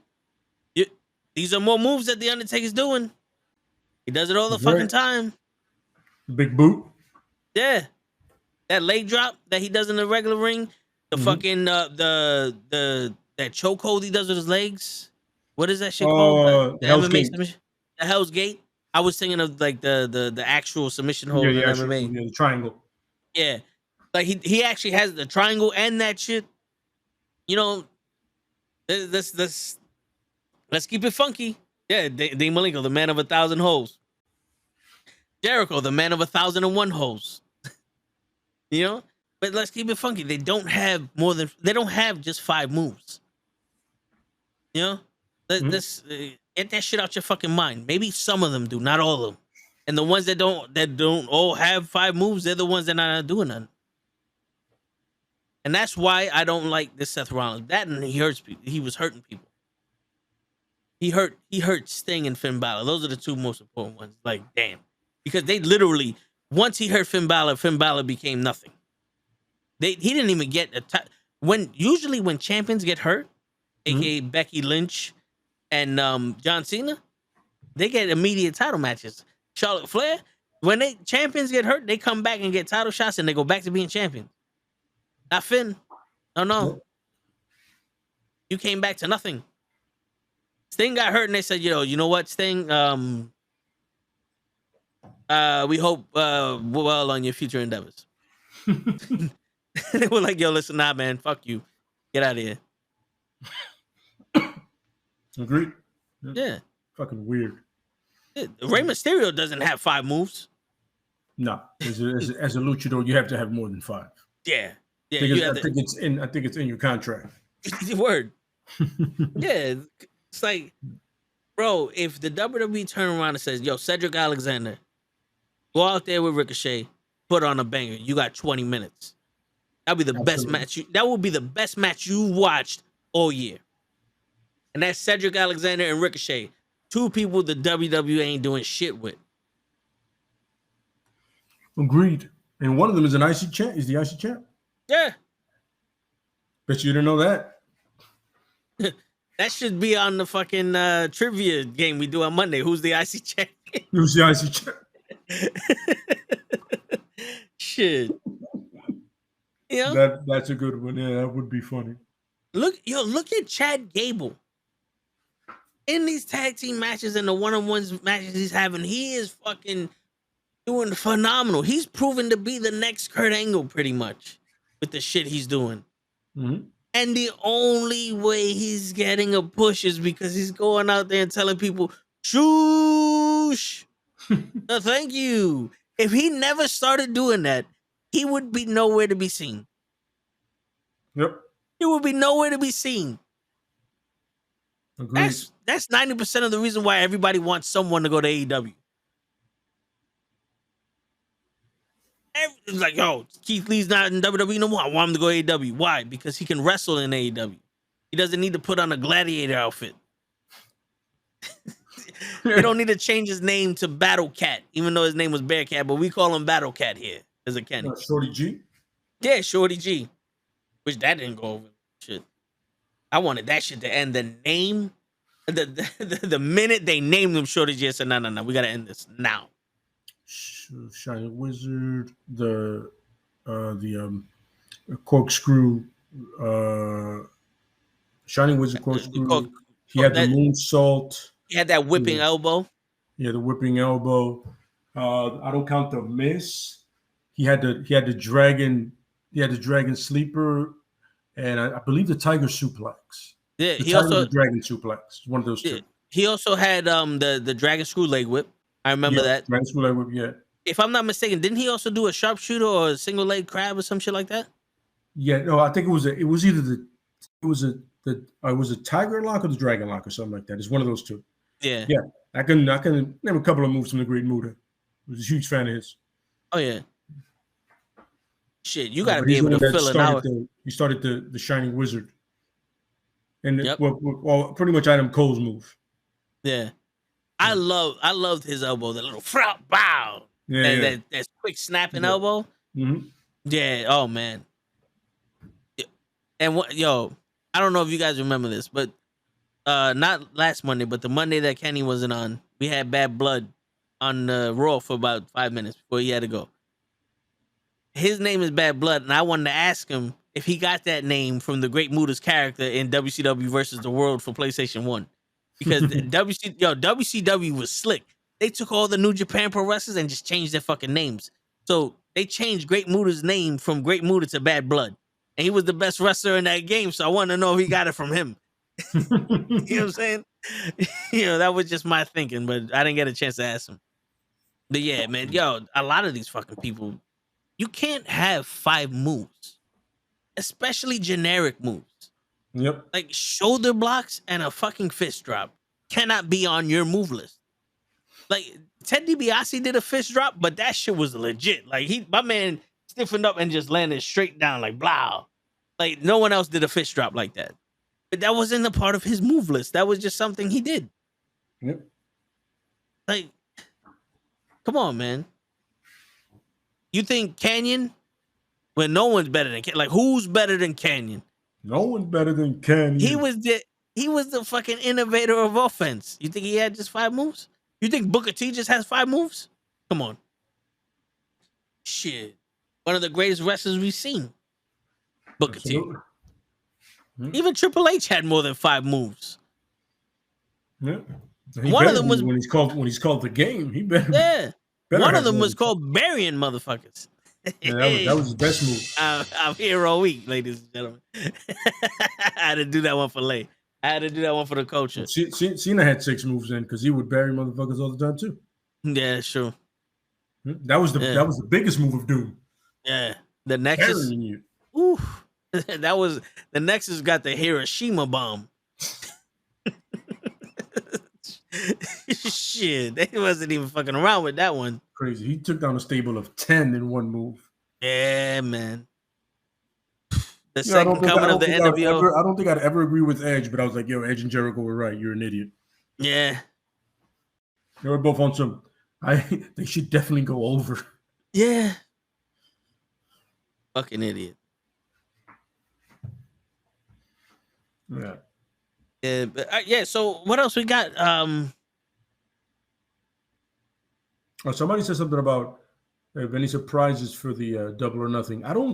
I see maybe some way to lead to Forbidden Door. Some guys from New Japan coming in and attacking people or whatever. Possibly. Maybe when Samoa Joe's. No, because the Forbidden Door is in June, right? The paper, I believe. Yeah. I think so. Yeah. You got to get it started somehow, and Cobb's already showed up with the other gentleman. So if it's going to be more matches, they got to start falling into place now. Yeah, didn't Switchblade come out? Didn't he say that? Well, Switchblade came out a couple of times before, but I don't think he said anything. I haven't seen him in 2 weeks. When they announced the Forbidden Door, I know Adam Cole wanted to say it, and then Switchblade walked out on stage with the I guess the guy from New Japan, the president over there or some shit. But maybe someone can interfere for Samoa Joe, because it's gonna be 5 on fucking 1. Samoa Joe in the No Heart tournament. It's good, believe it or not, it's gonna be 5 on fucking 1. You got the Elite and Sanjay Dutt, the Giant, and fucking Jay Lethal. Come on. It's true. Someone's gonna come out and fucking do something. Do you think Ibushi is gonna come? Because I know he's not a fan of. I think Kota Ibushi's ready to be released. He said there's a chance I'll be released. Yeah, because he doesn't want to be there anymore or some shit, right? But he doesn't. Apparently it went off, and the problem is in the people in Japan, the people in general, they're big on not telling secrets. Yeah. So they're frowning upon him. So there's a chance he leaves and he comes stateside, possibly.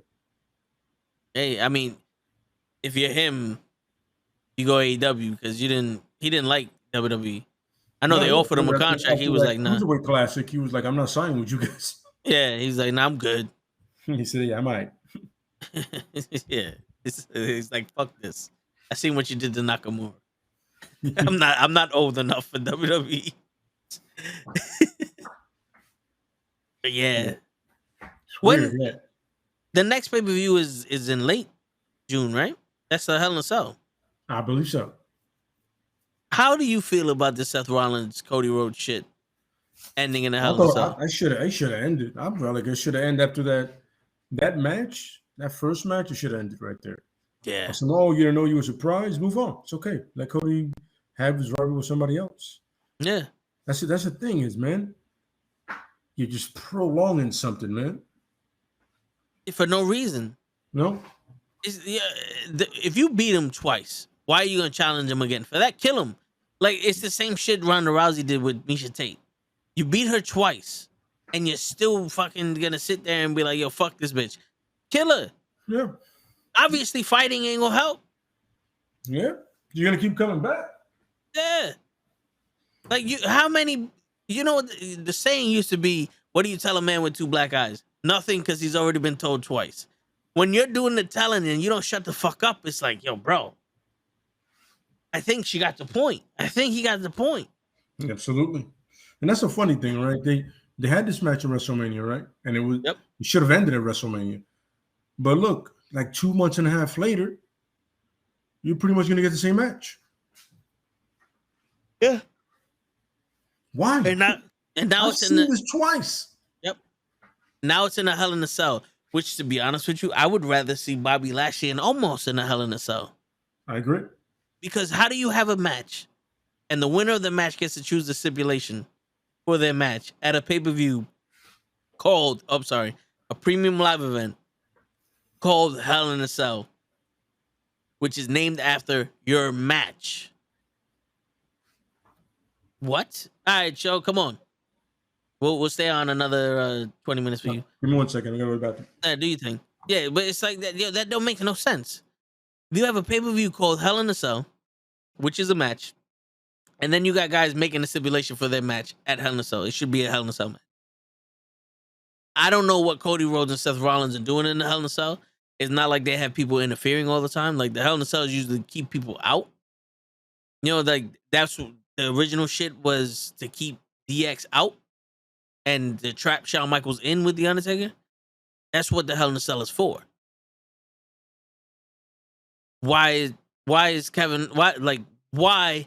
is Seth Rollins and fucking Cody Rhodes in the Hell in a Cell? That makes no sense. The story doesn't lead to Hell in a Cell. They're not culminating anything. A man won already. Like, if Seth Rollins won that second match, maybe. Okay, I see it. There's the rubber match. You won two already. There's other, like, I understand you had that botch match with fucking Miz on Raw. Did you see that? No, I didn't see it.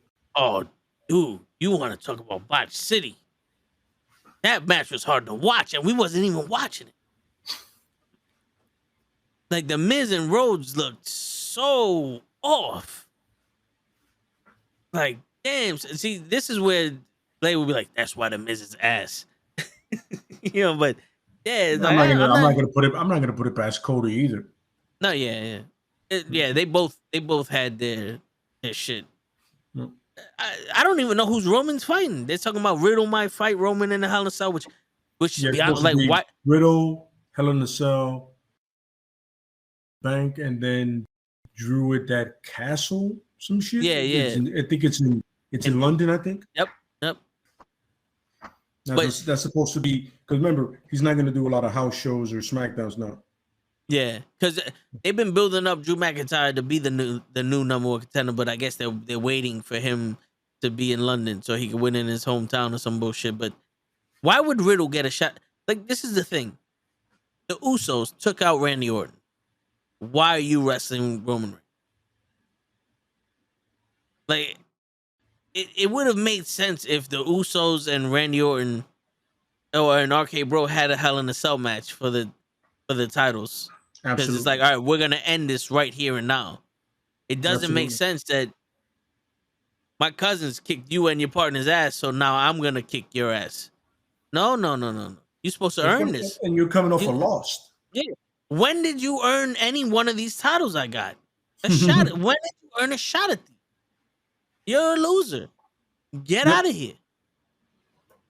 That's exactly how I come on promo. I'm like, yo, You're a loser, man. Get the fuck out of here. Get out of my face. Yeah. And the crazy shit is there's no champion on Raw. Why wouldn't you have Bobby Lashley go after fucking Roman Reigns? Mm-hmm. You can have Roman Reigns go over Bobby Lashley. It's not that difficult. If he went over Brock, he can go over Bobby. You're not gonna hurt Bobby, especially when you have him wrestling almost. Like, come on. I wouldn't sacrifice almost to Roman Reigns right now. No. But Bobby, yeah. Bobby will give you a fucking awesome match. I agree. Yep. What? Come on. Think about something.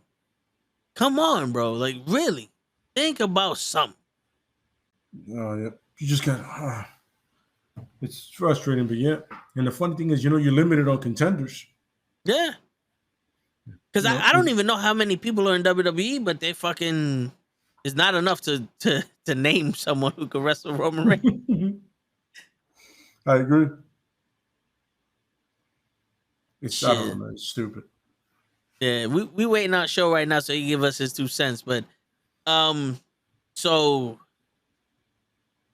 I'm trying to think of something right now because we blew past the double or nothing. But all right, here goes a question: do you think that WWE should do what AEW is doing and limit their pay-per-views or their premium live events? Yes, they should have less of them.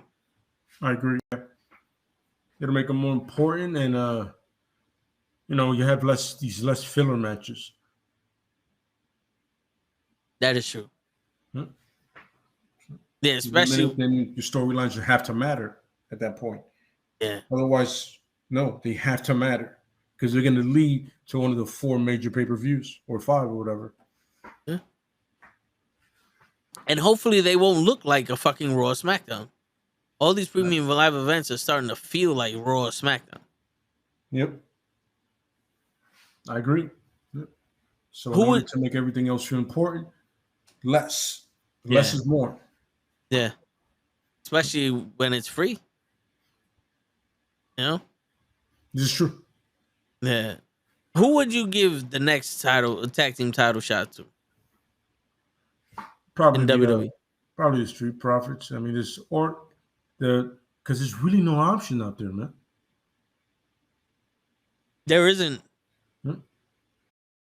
And we already know the Street Profits can go with anybody, so. Absolutely. So I would probably give it to them, if anything, because Alpha Academy is a heel tag team. Yeah. And so the Lotharios. Yeah. So and the Lotharios haven't done shit to earn a shot. I don't think. Yeah, but then again, it's the same company that loses people to a title shot, so it doesn't matter. Yeah, that's true. Yeah. But I think it'll be a squash though. I mean, they don't look legitimate to me. No. You possibly put them in like a battle royal and just have them be there. Yeah. Space. And you can't have Butch, Botch, and Bitch fucking go after them. Yeah, that's right there. Once Xavier Woods said that shit during WrestleMania, I was like, that's their new name. Butch, Botch, and Bitch. I was like, yeah, that's perfect. That's fucking perfect. Yep. Oh, man. Yeah. Another thing, that Pete Dunne thing pisses me off. Yeah. I'm like, Butch? What?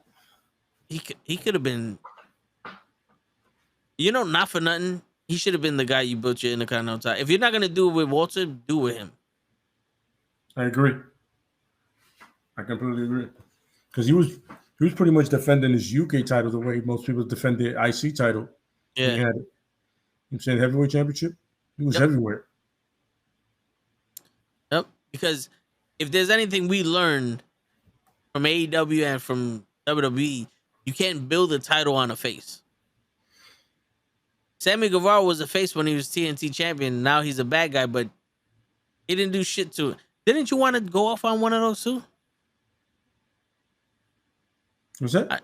Didn't you want to go off on one of those things too in AEW? Oh, it was Omega. I'm sorry. No, yeah. After the only thing I would have a problem with now after that is the the booking of the women, and that's a shit show of a mess. Yeah. All right, hold up. I'm getting in my earpiece. We got to go to the asshole in the corner. It's part of his contract. Give us a second.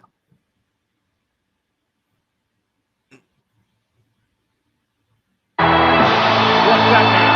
Wait a minute. Mr. Perfect now. Heading to the ring, and Bobby the Brain Heenan will say so long. No. I'm staying right here with you. It's just a warm-up match, a little tune-up, just like it's going to be in WrestleMania when Mr. Perfect takes...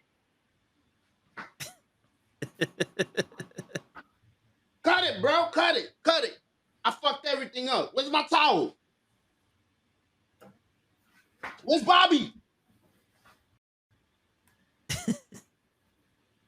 Yo, now that we got Show here,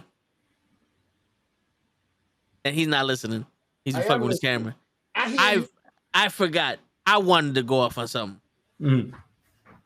I wanted to go off again on the fact that they got Scorpio Sky as the TNT champion and they ain't doing jack shit with him. Bro, do you know CM Punk versus Scorpio Sky for AEW championship is a money draw to me? Absolutely. I think that would be fucking money. I agree. Scorpio Sky, yo, dude, just throw him in there with any fucking body. Yep. Jay Lethal, Samoa Joe, fucking Ricky Starks. He can go with anyone. He proven this shit already. Get Sammy Guevara the fuck out of here. His shit is not going over. I don't like his character. He is Mr. Spot now. Mm-hmm. Get him out of here. Yo, the dude that they got him, their Bobby the Brain Heenan, the MMA dude, I forgot his fucking name, American Top Team. I like him as a heel. Dan Lambert. Yeah, I like Dan Lambert as a heel. But let Scorpio Sky wrestle. Absolutely. I don't know how Scorpio Sky and Kaz are not in this Kazarian are not in this fucking pay-per-view. I don't know how they're not in this pay-per-view. Yep. That's stupid. You got something on your face, Show. I had to take that shit off. That shit was itchy as fuck. Nah, I hear you. It's all over your shirt. Yo, what's up? What's up, Lee? Wake your ass up. So you've been listening, Show. What do you have? What do you have in mind? What is your? Like I said, if I can name 5 moves, you got a lot more. First of all, like I told you, Undertaker, you named like 1,000 moves, and none of the ones I actually named. That's crazy. Yeah. The tombstone, the last ride, the walk the rope. Old school. They call that old school. The old school. You said the leg drop on the apron. The snake eyes into the running leg drop, the running DDT. Mm-hmm. The Hell's Gate submission hold. He does the dragon sleeper sometimes too. The elbow into the corner. Does he win off of any of these moves? The Hell's Gate, yeah. Aside from the tombstone. Hell's Gate. The choke slam. The Hell's Gate. He's won off of the choke slam straight. Yeah. He beat Jimmy Fly Snuka WrestleMania for that fucking choke slam. But that was back then when he was the dead man. He just dropped him. It wasn't even a choke slam. It was just a drop. Boom. Yeah. Some weird shit. I think the gimmick back then was more of the killer. Like, yo, he hit you with something. It's over. He the dead man. Show don't do that again in Lay's face. Yo, that oh, wait, in my Lay face. Okay, so he's giving you the Lay face. Don't do that shit again. You can't give me the Lay face when Lay is giving me the Lay face. You can't do it together. One at a time. All right, Show, what's your prediction for AEW Double or Nothing? I don't have the card in front of me. But I'm going to try to go off memory. Ruby, all right, so Ruby Soho versus Chris Statlander tomorrow, and the winner faces Britt Baker. So who do you think is going to face Britt Baker, Ruby Soho or Chris Statlander? From what I was hearing from what you guys were saying, I would have said Chris Statlander. Okay. But from what I was hearing from you guys, it looks like they are pushing Ruby. Give us your opinion. Don't go off of what we're saying. All right, perfect. I would want Chris Statlander to go All right. against Britt Baker because I've seen that match and it was phenomenal. That was like match of the female. It was a good female match. It's match of the month. Let's say I didn't want to say it a year because I'm pretty sure there's a lot of matches. I hear you. All right, so Britt Baker versus Statlander then for the Owen Hart finals, the Owen Hart Cup. Mm-hmm. Who you got? Oh shit. The dentist, baby. All right, Britt Baker. All right, cool. Yeah. So now the men's Owen Hart Cup is Adam Cole, baby, versus Samoa Joe. You good, Lay? Yeah. It looks like you're being tortured over there. I see you. My bad. We got you staying up a little later than normal. Adam Cole versus Samoa Joe. Who you got?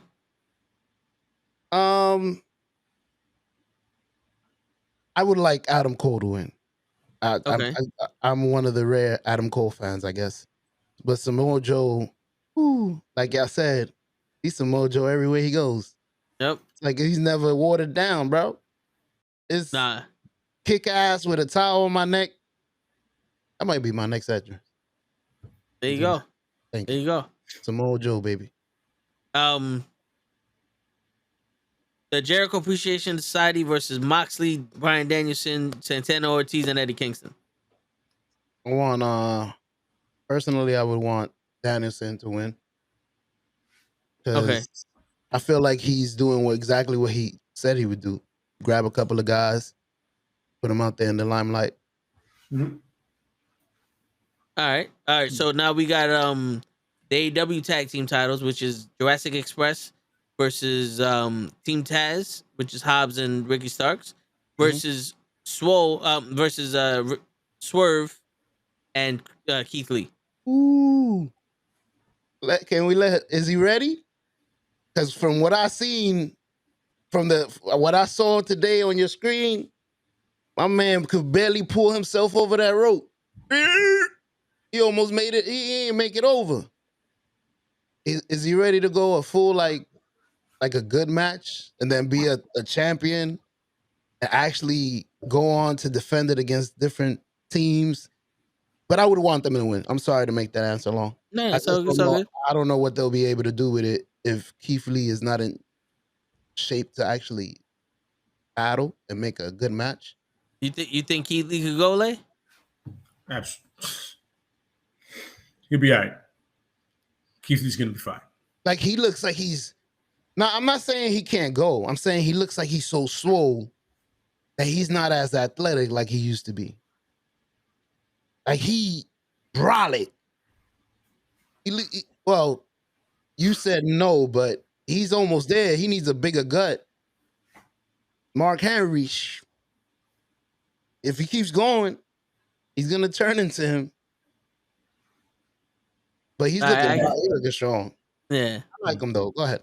Next. All right, so the women's TBS championship match, Jay Cargill versus NJ. You don't even got to say the next name. Who the fuck is NJ? Jay Cargill. Oh, okay, baby. Okay. You know that's my baby. Word. Ooh. Yeah, I hear you. She got them thighs.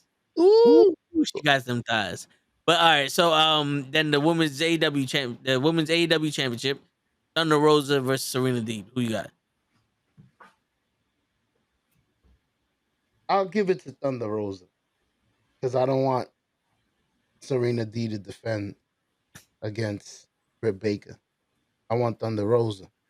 I need that title to come off her because she needs to go practice with Paul Heyman and then come back.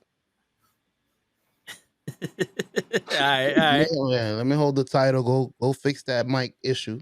Yeah. Go get you a manager. Go get you a Mr. Fuji. Go find you somebody. All right, I hear you.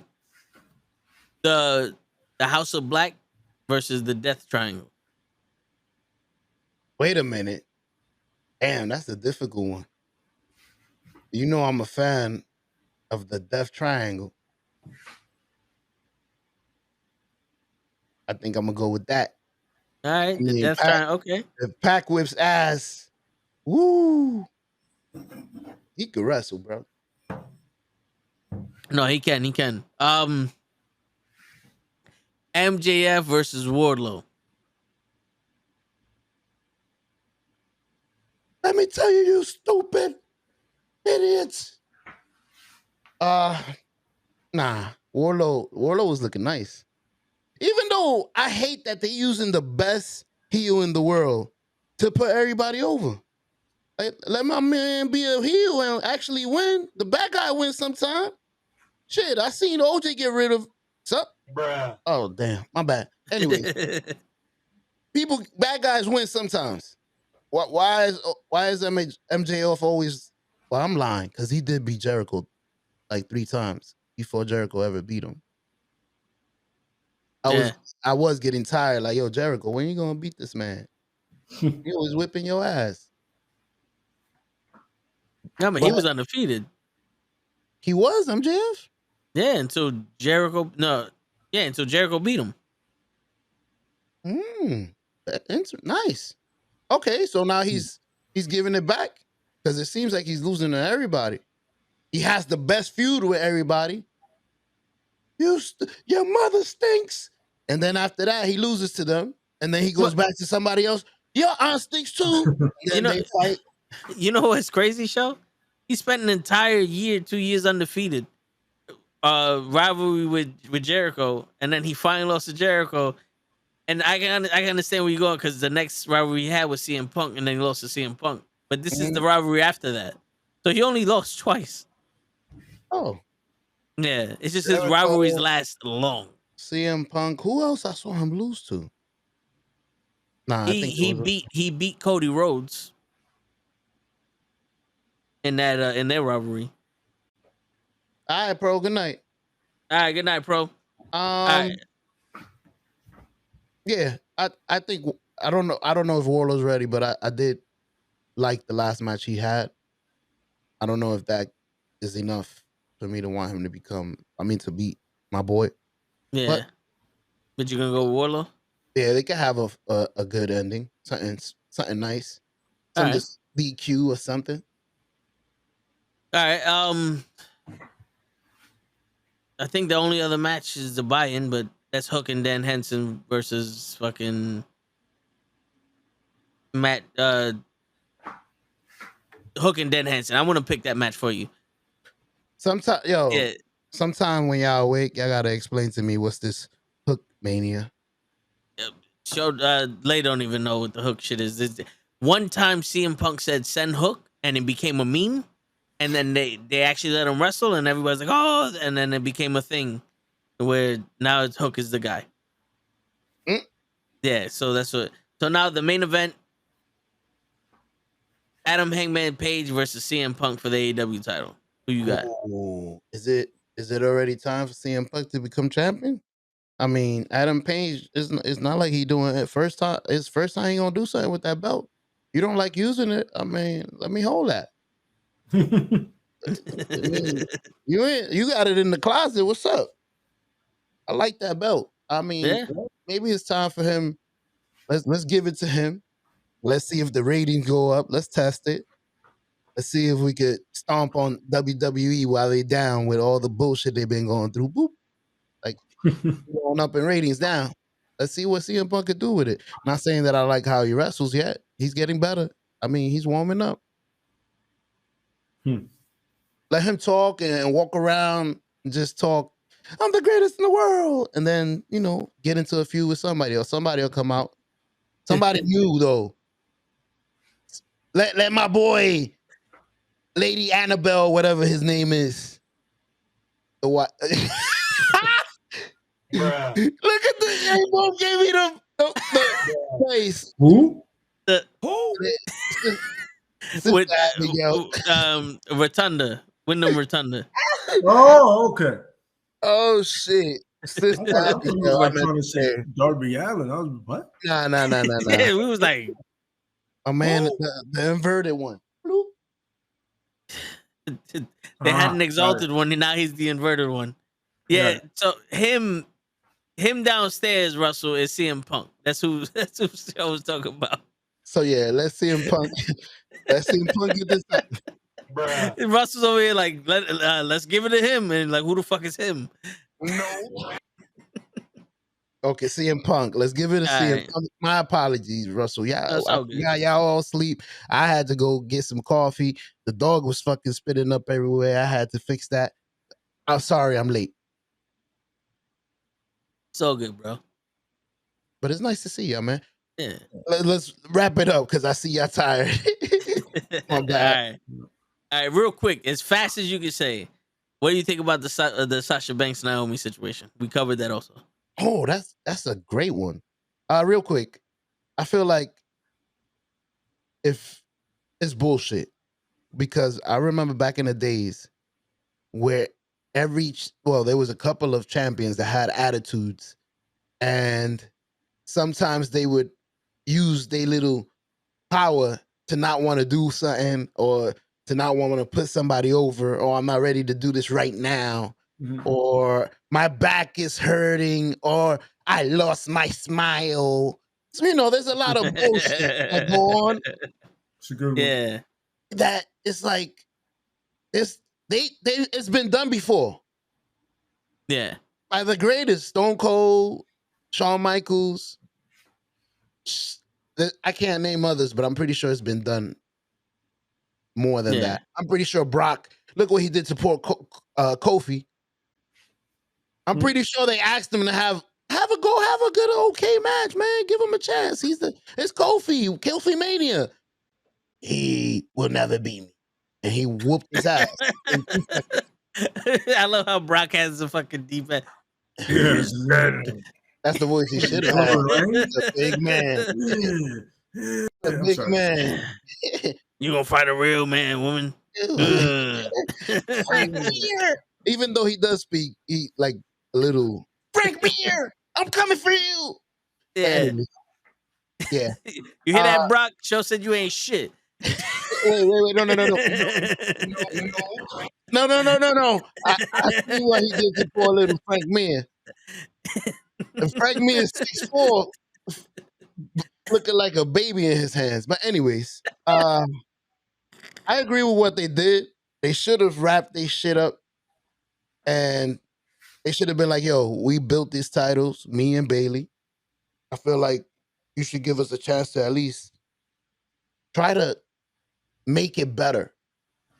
Like, yo, give us somebody to defend it against, put us in storylines, put us to be talking in the back with fucking somebody and we get attacked by the fucking Delphonics or whatever they... Oh, Iconics!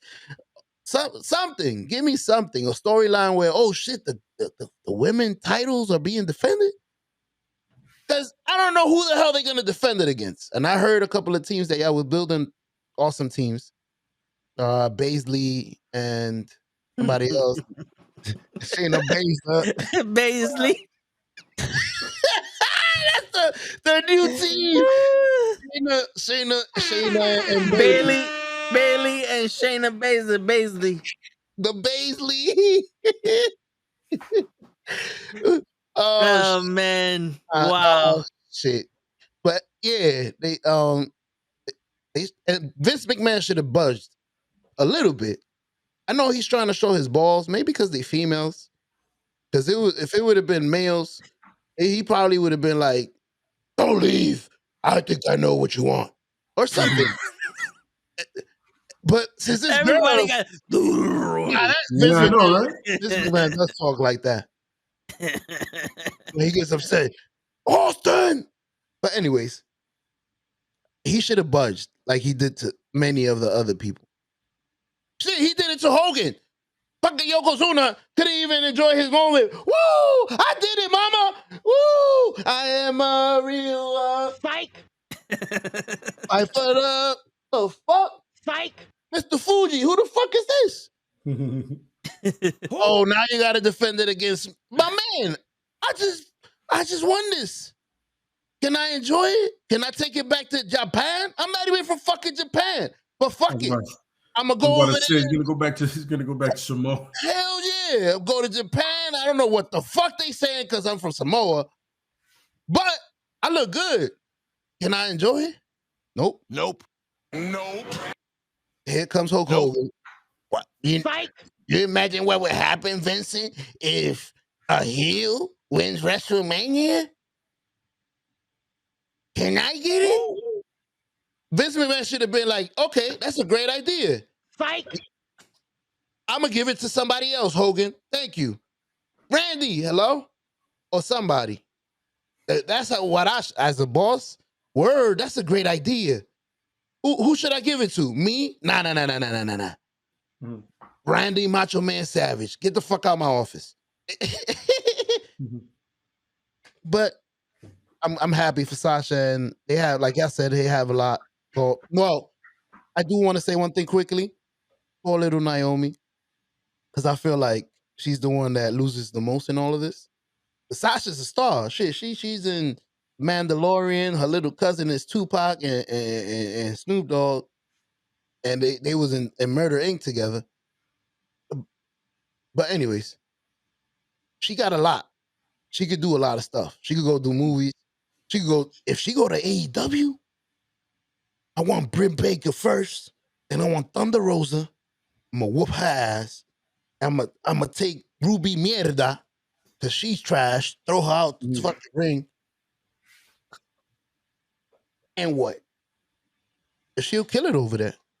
She'll bring that female division. Woo. How's she gonna call out Britt Baker? I want to hear you call out Britt Baker and Sasha Banks. And Sasha, I don't have to call out Britt Baker. You imagine. No. Sit there. Call her out. No, you're Sasha Banks in the middle ring. You got the mic. You got the mic in your hand. Call out Britt Baker. They already answered. Yeah, just say the words. I'm call out Britt Baker. I want to hear you. I want to hear Sasha say it. I'm the boss. You want me, girl? Nah, see, boss. I'm the boss. I thought you was gonna go to Britt Baker. Nah. I want you. That's your go-to. That's your go-to fucking voice for wrestling. Nah. That's sporty. Nah. Sasha, you got a little sweet, mellow voice. Speaking of sporty, did you hear Lay and Kenny's promos on each other? Yeah. All right, so Lay, like the Locks murdered them. Come on. All right, so show since you're late, but you're here. Kenny cut a promo on you already. What? He said that he'll beat you in a promo because you ain't never gonna show up. So this is what I'm saying, Joe. This is what I'm saying. You got to get one back at him. It's gonna be a title match. You and Kenny, Survivor Series, in a straight up street fight. So wait. Title match, Survivor Series. Survivor Series, straight up street fight. Mm-hmm. Go ahead. You talk about I'm not gonna show. Well, I'm more turning into the late show. Cause I show up. There might be 5 minutes left, but I got 5 minutes to tell you when we get to that ring and you bring that title, boy, you ain't gonna be leaving with it. Bruh. Woo! Mean G, move out my way. Well, there you have it. The show got a promo on Kenny. There you go. Tune in Survivor Series for the title match between the Late Show versus the Papa Bear. The late show, not no show. Do the millionaire shit. Everybody wants to be a millionaire button. Which one is that one? Who wants to be a millionaire button? I don't have that one no more. It's over. You know I don't save shit. This shit sucks. You know I'm slow. The lie It's detector me. determined that was a lie. So it's me, so why you expect shit to work here? And on that note, everybody, it's your friendly neighborhood knuckleheads signing out. Peace. Show, thanks for showing up late. No.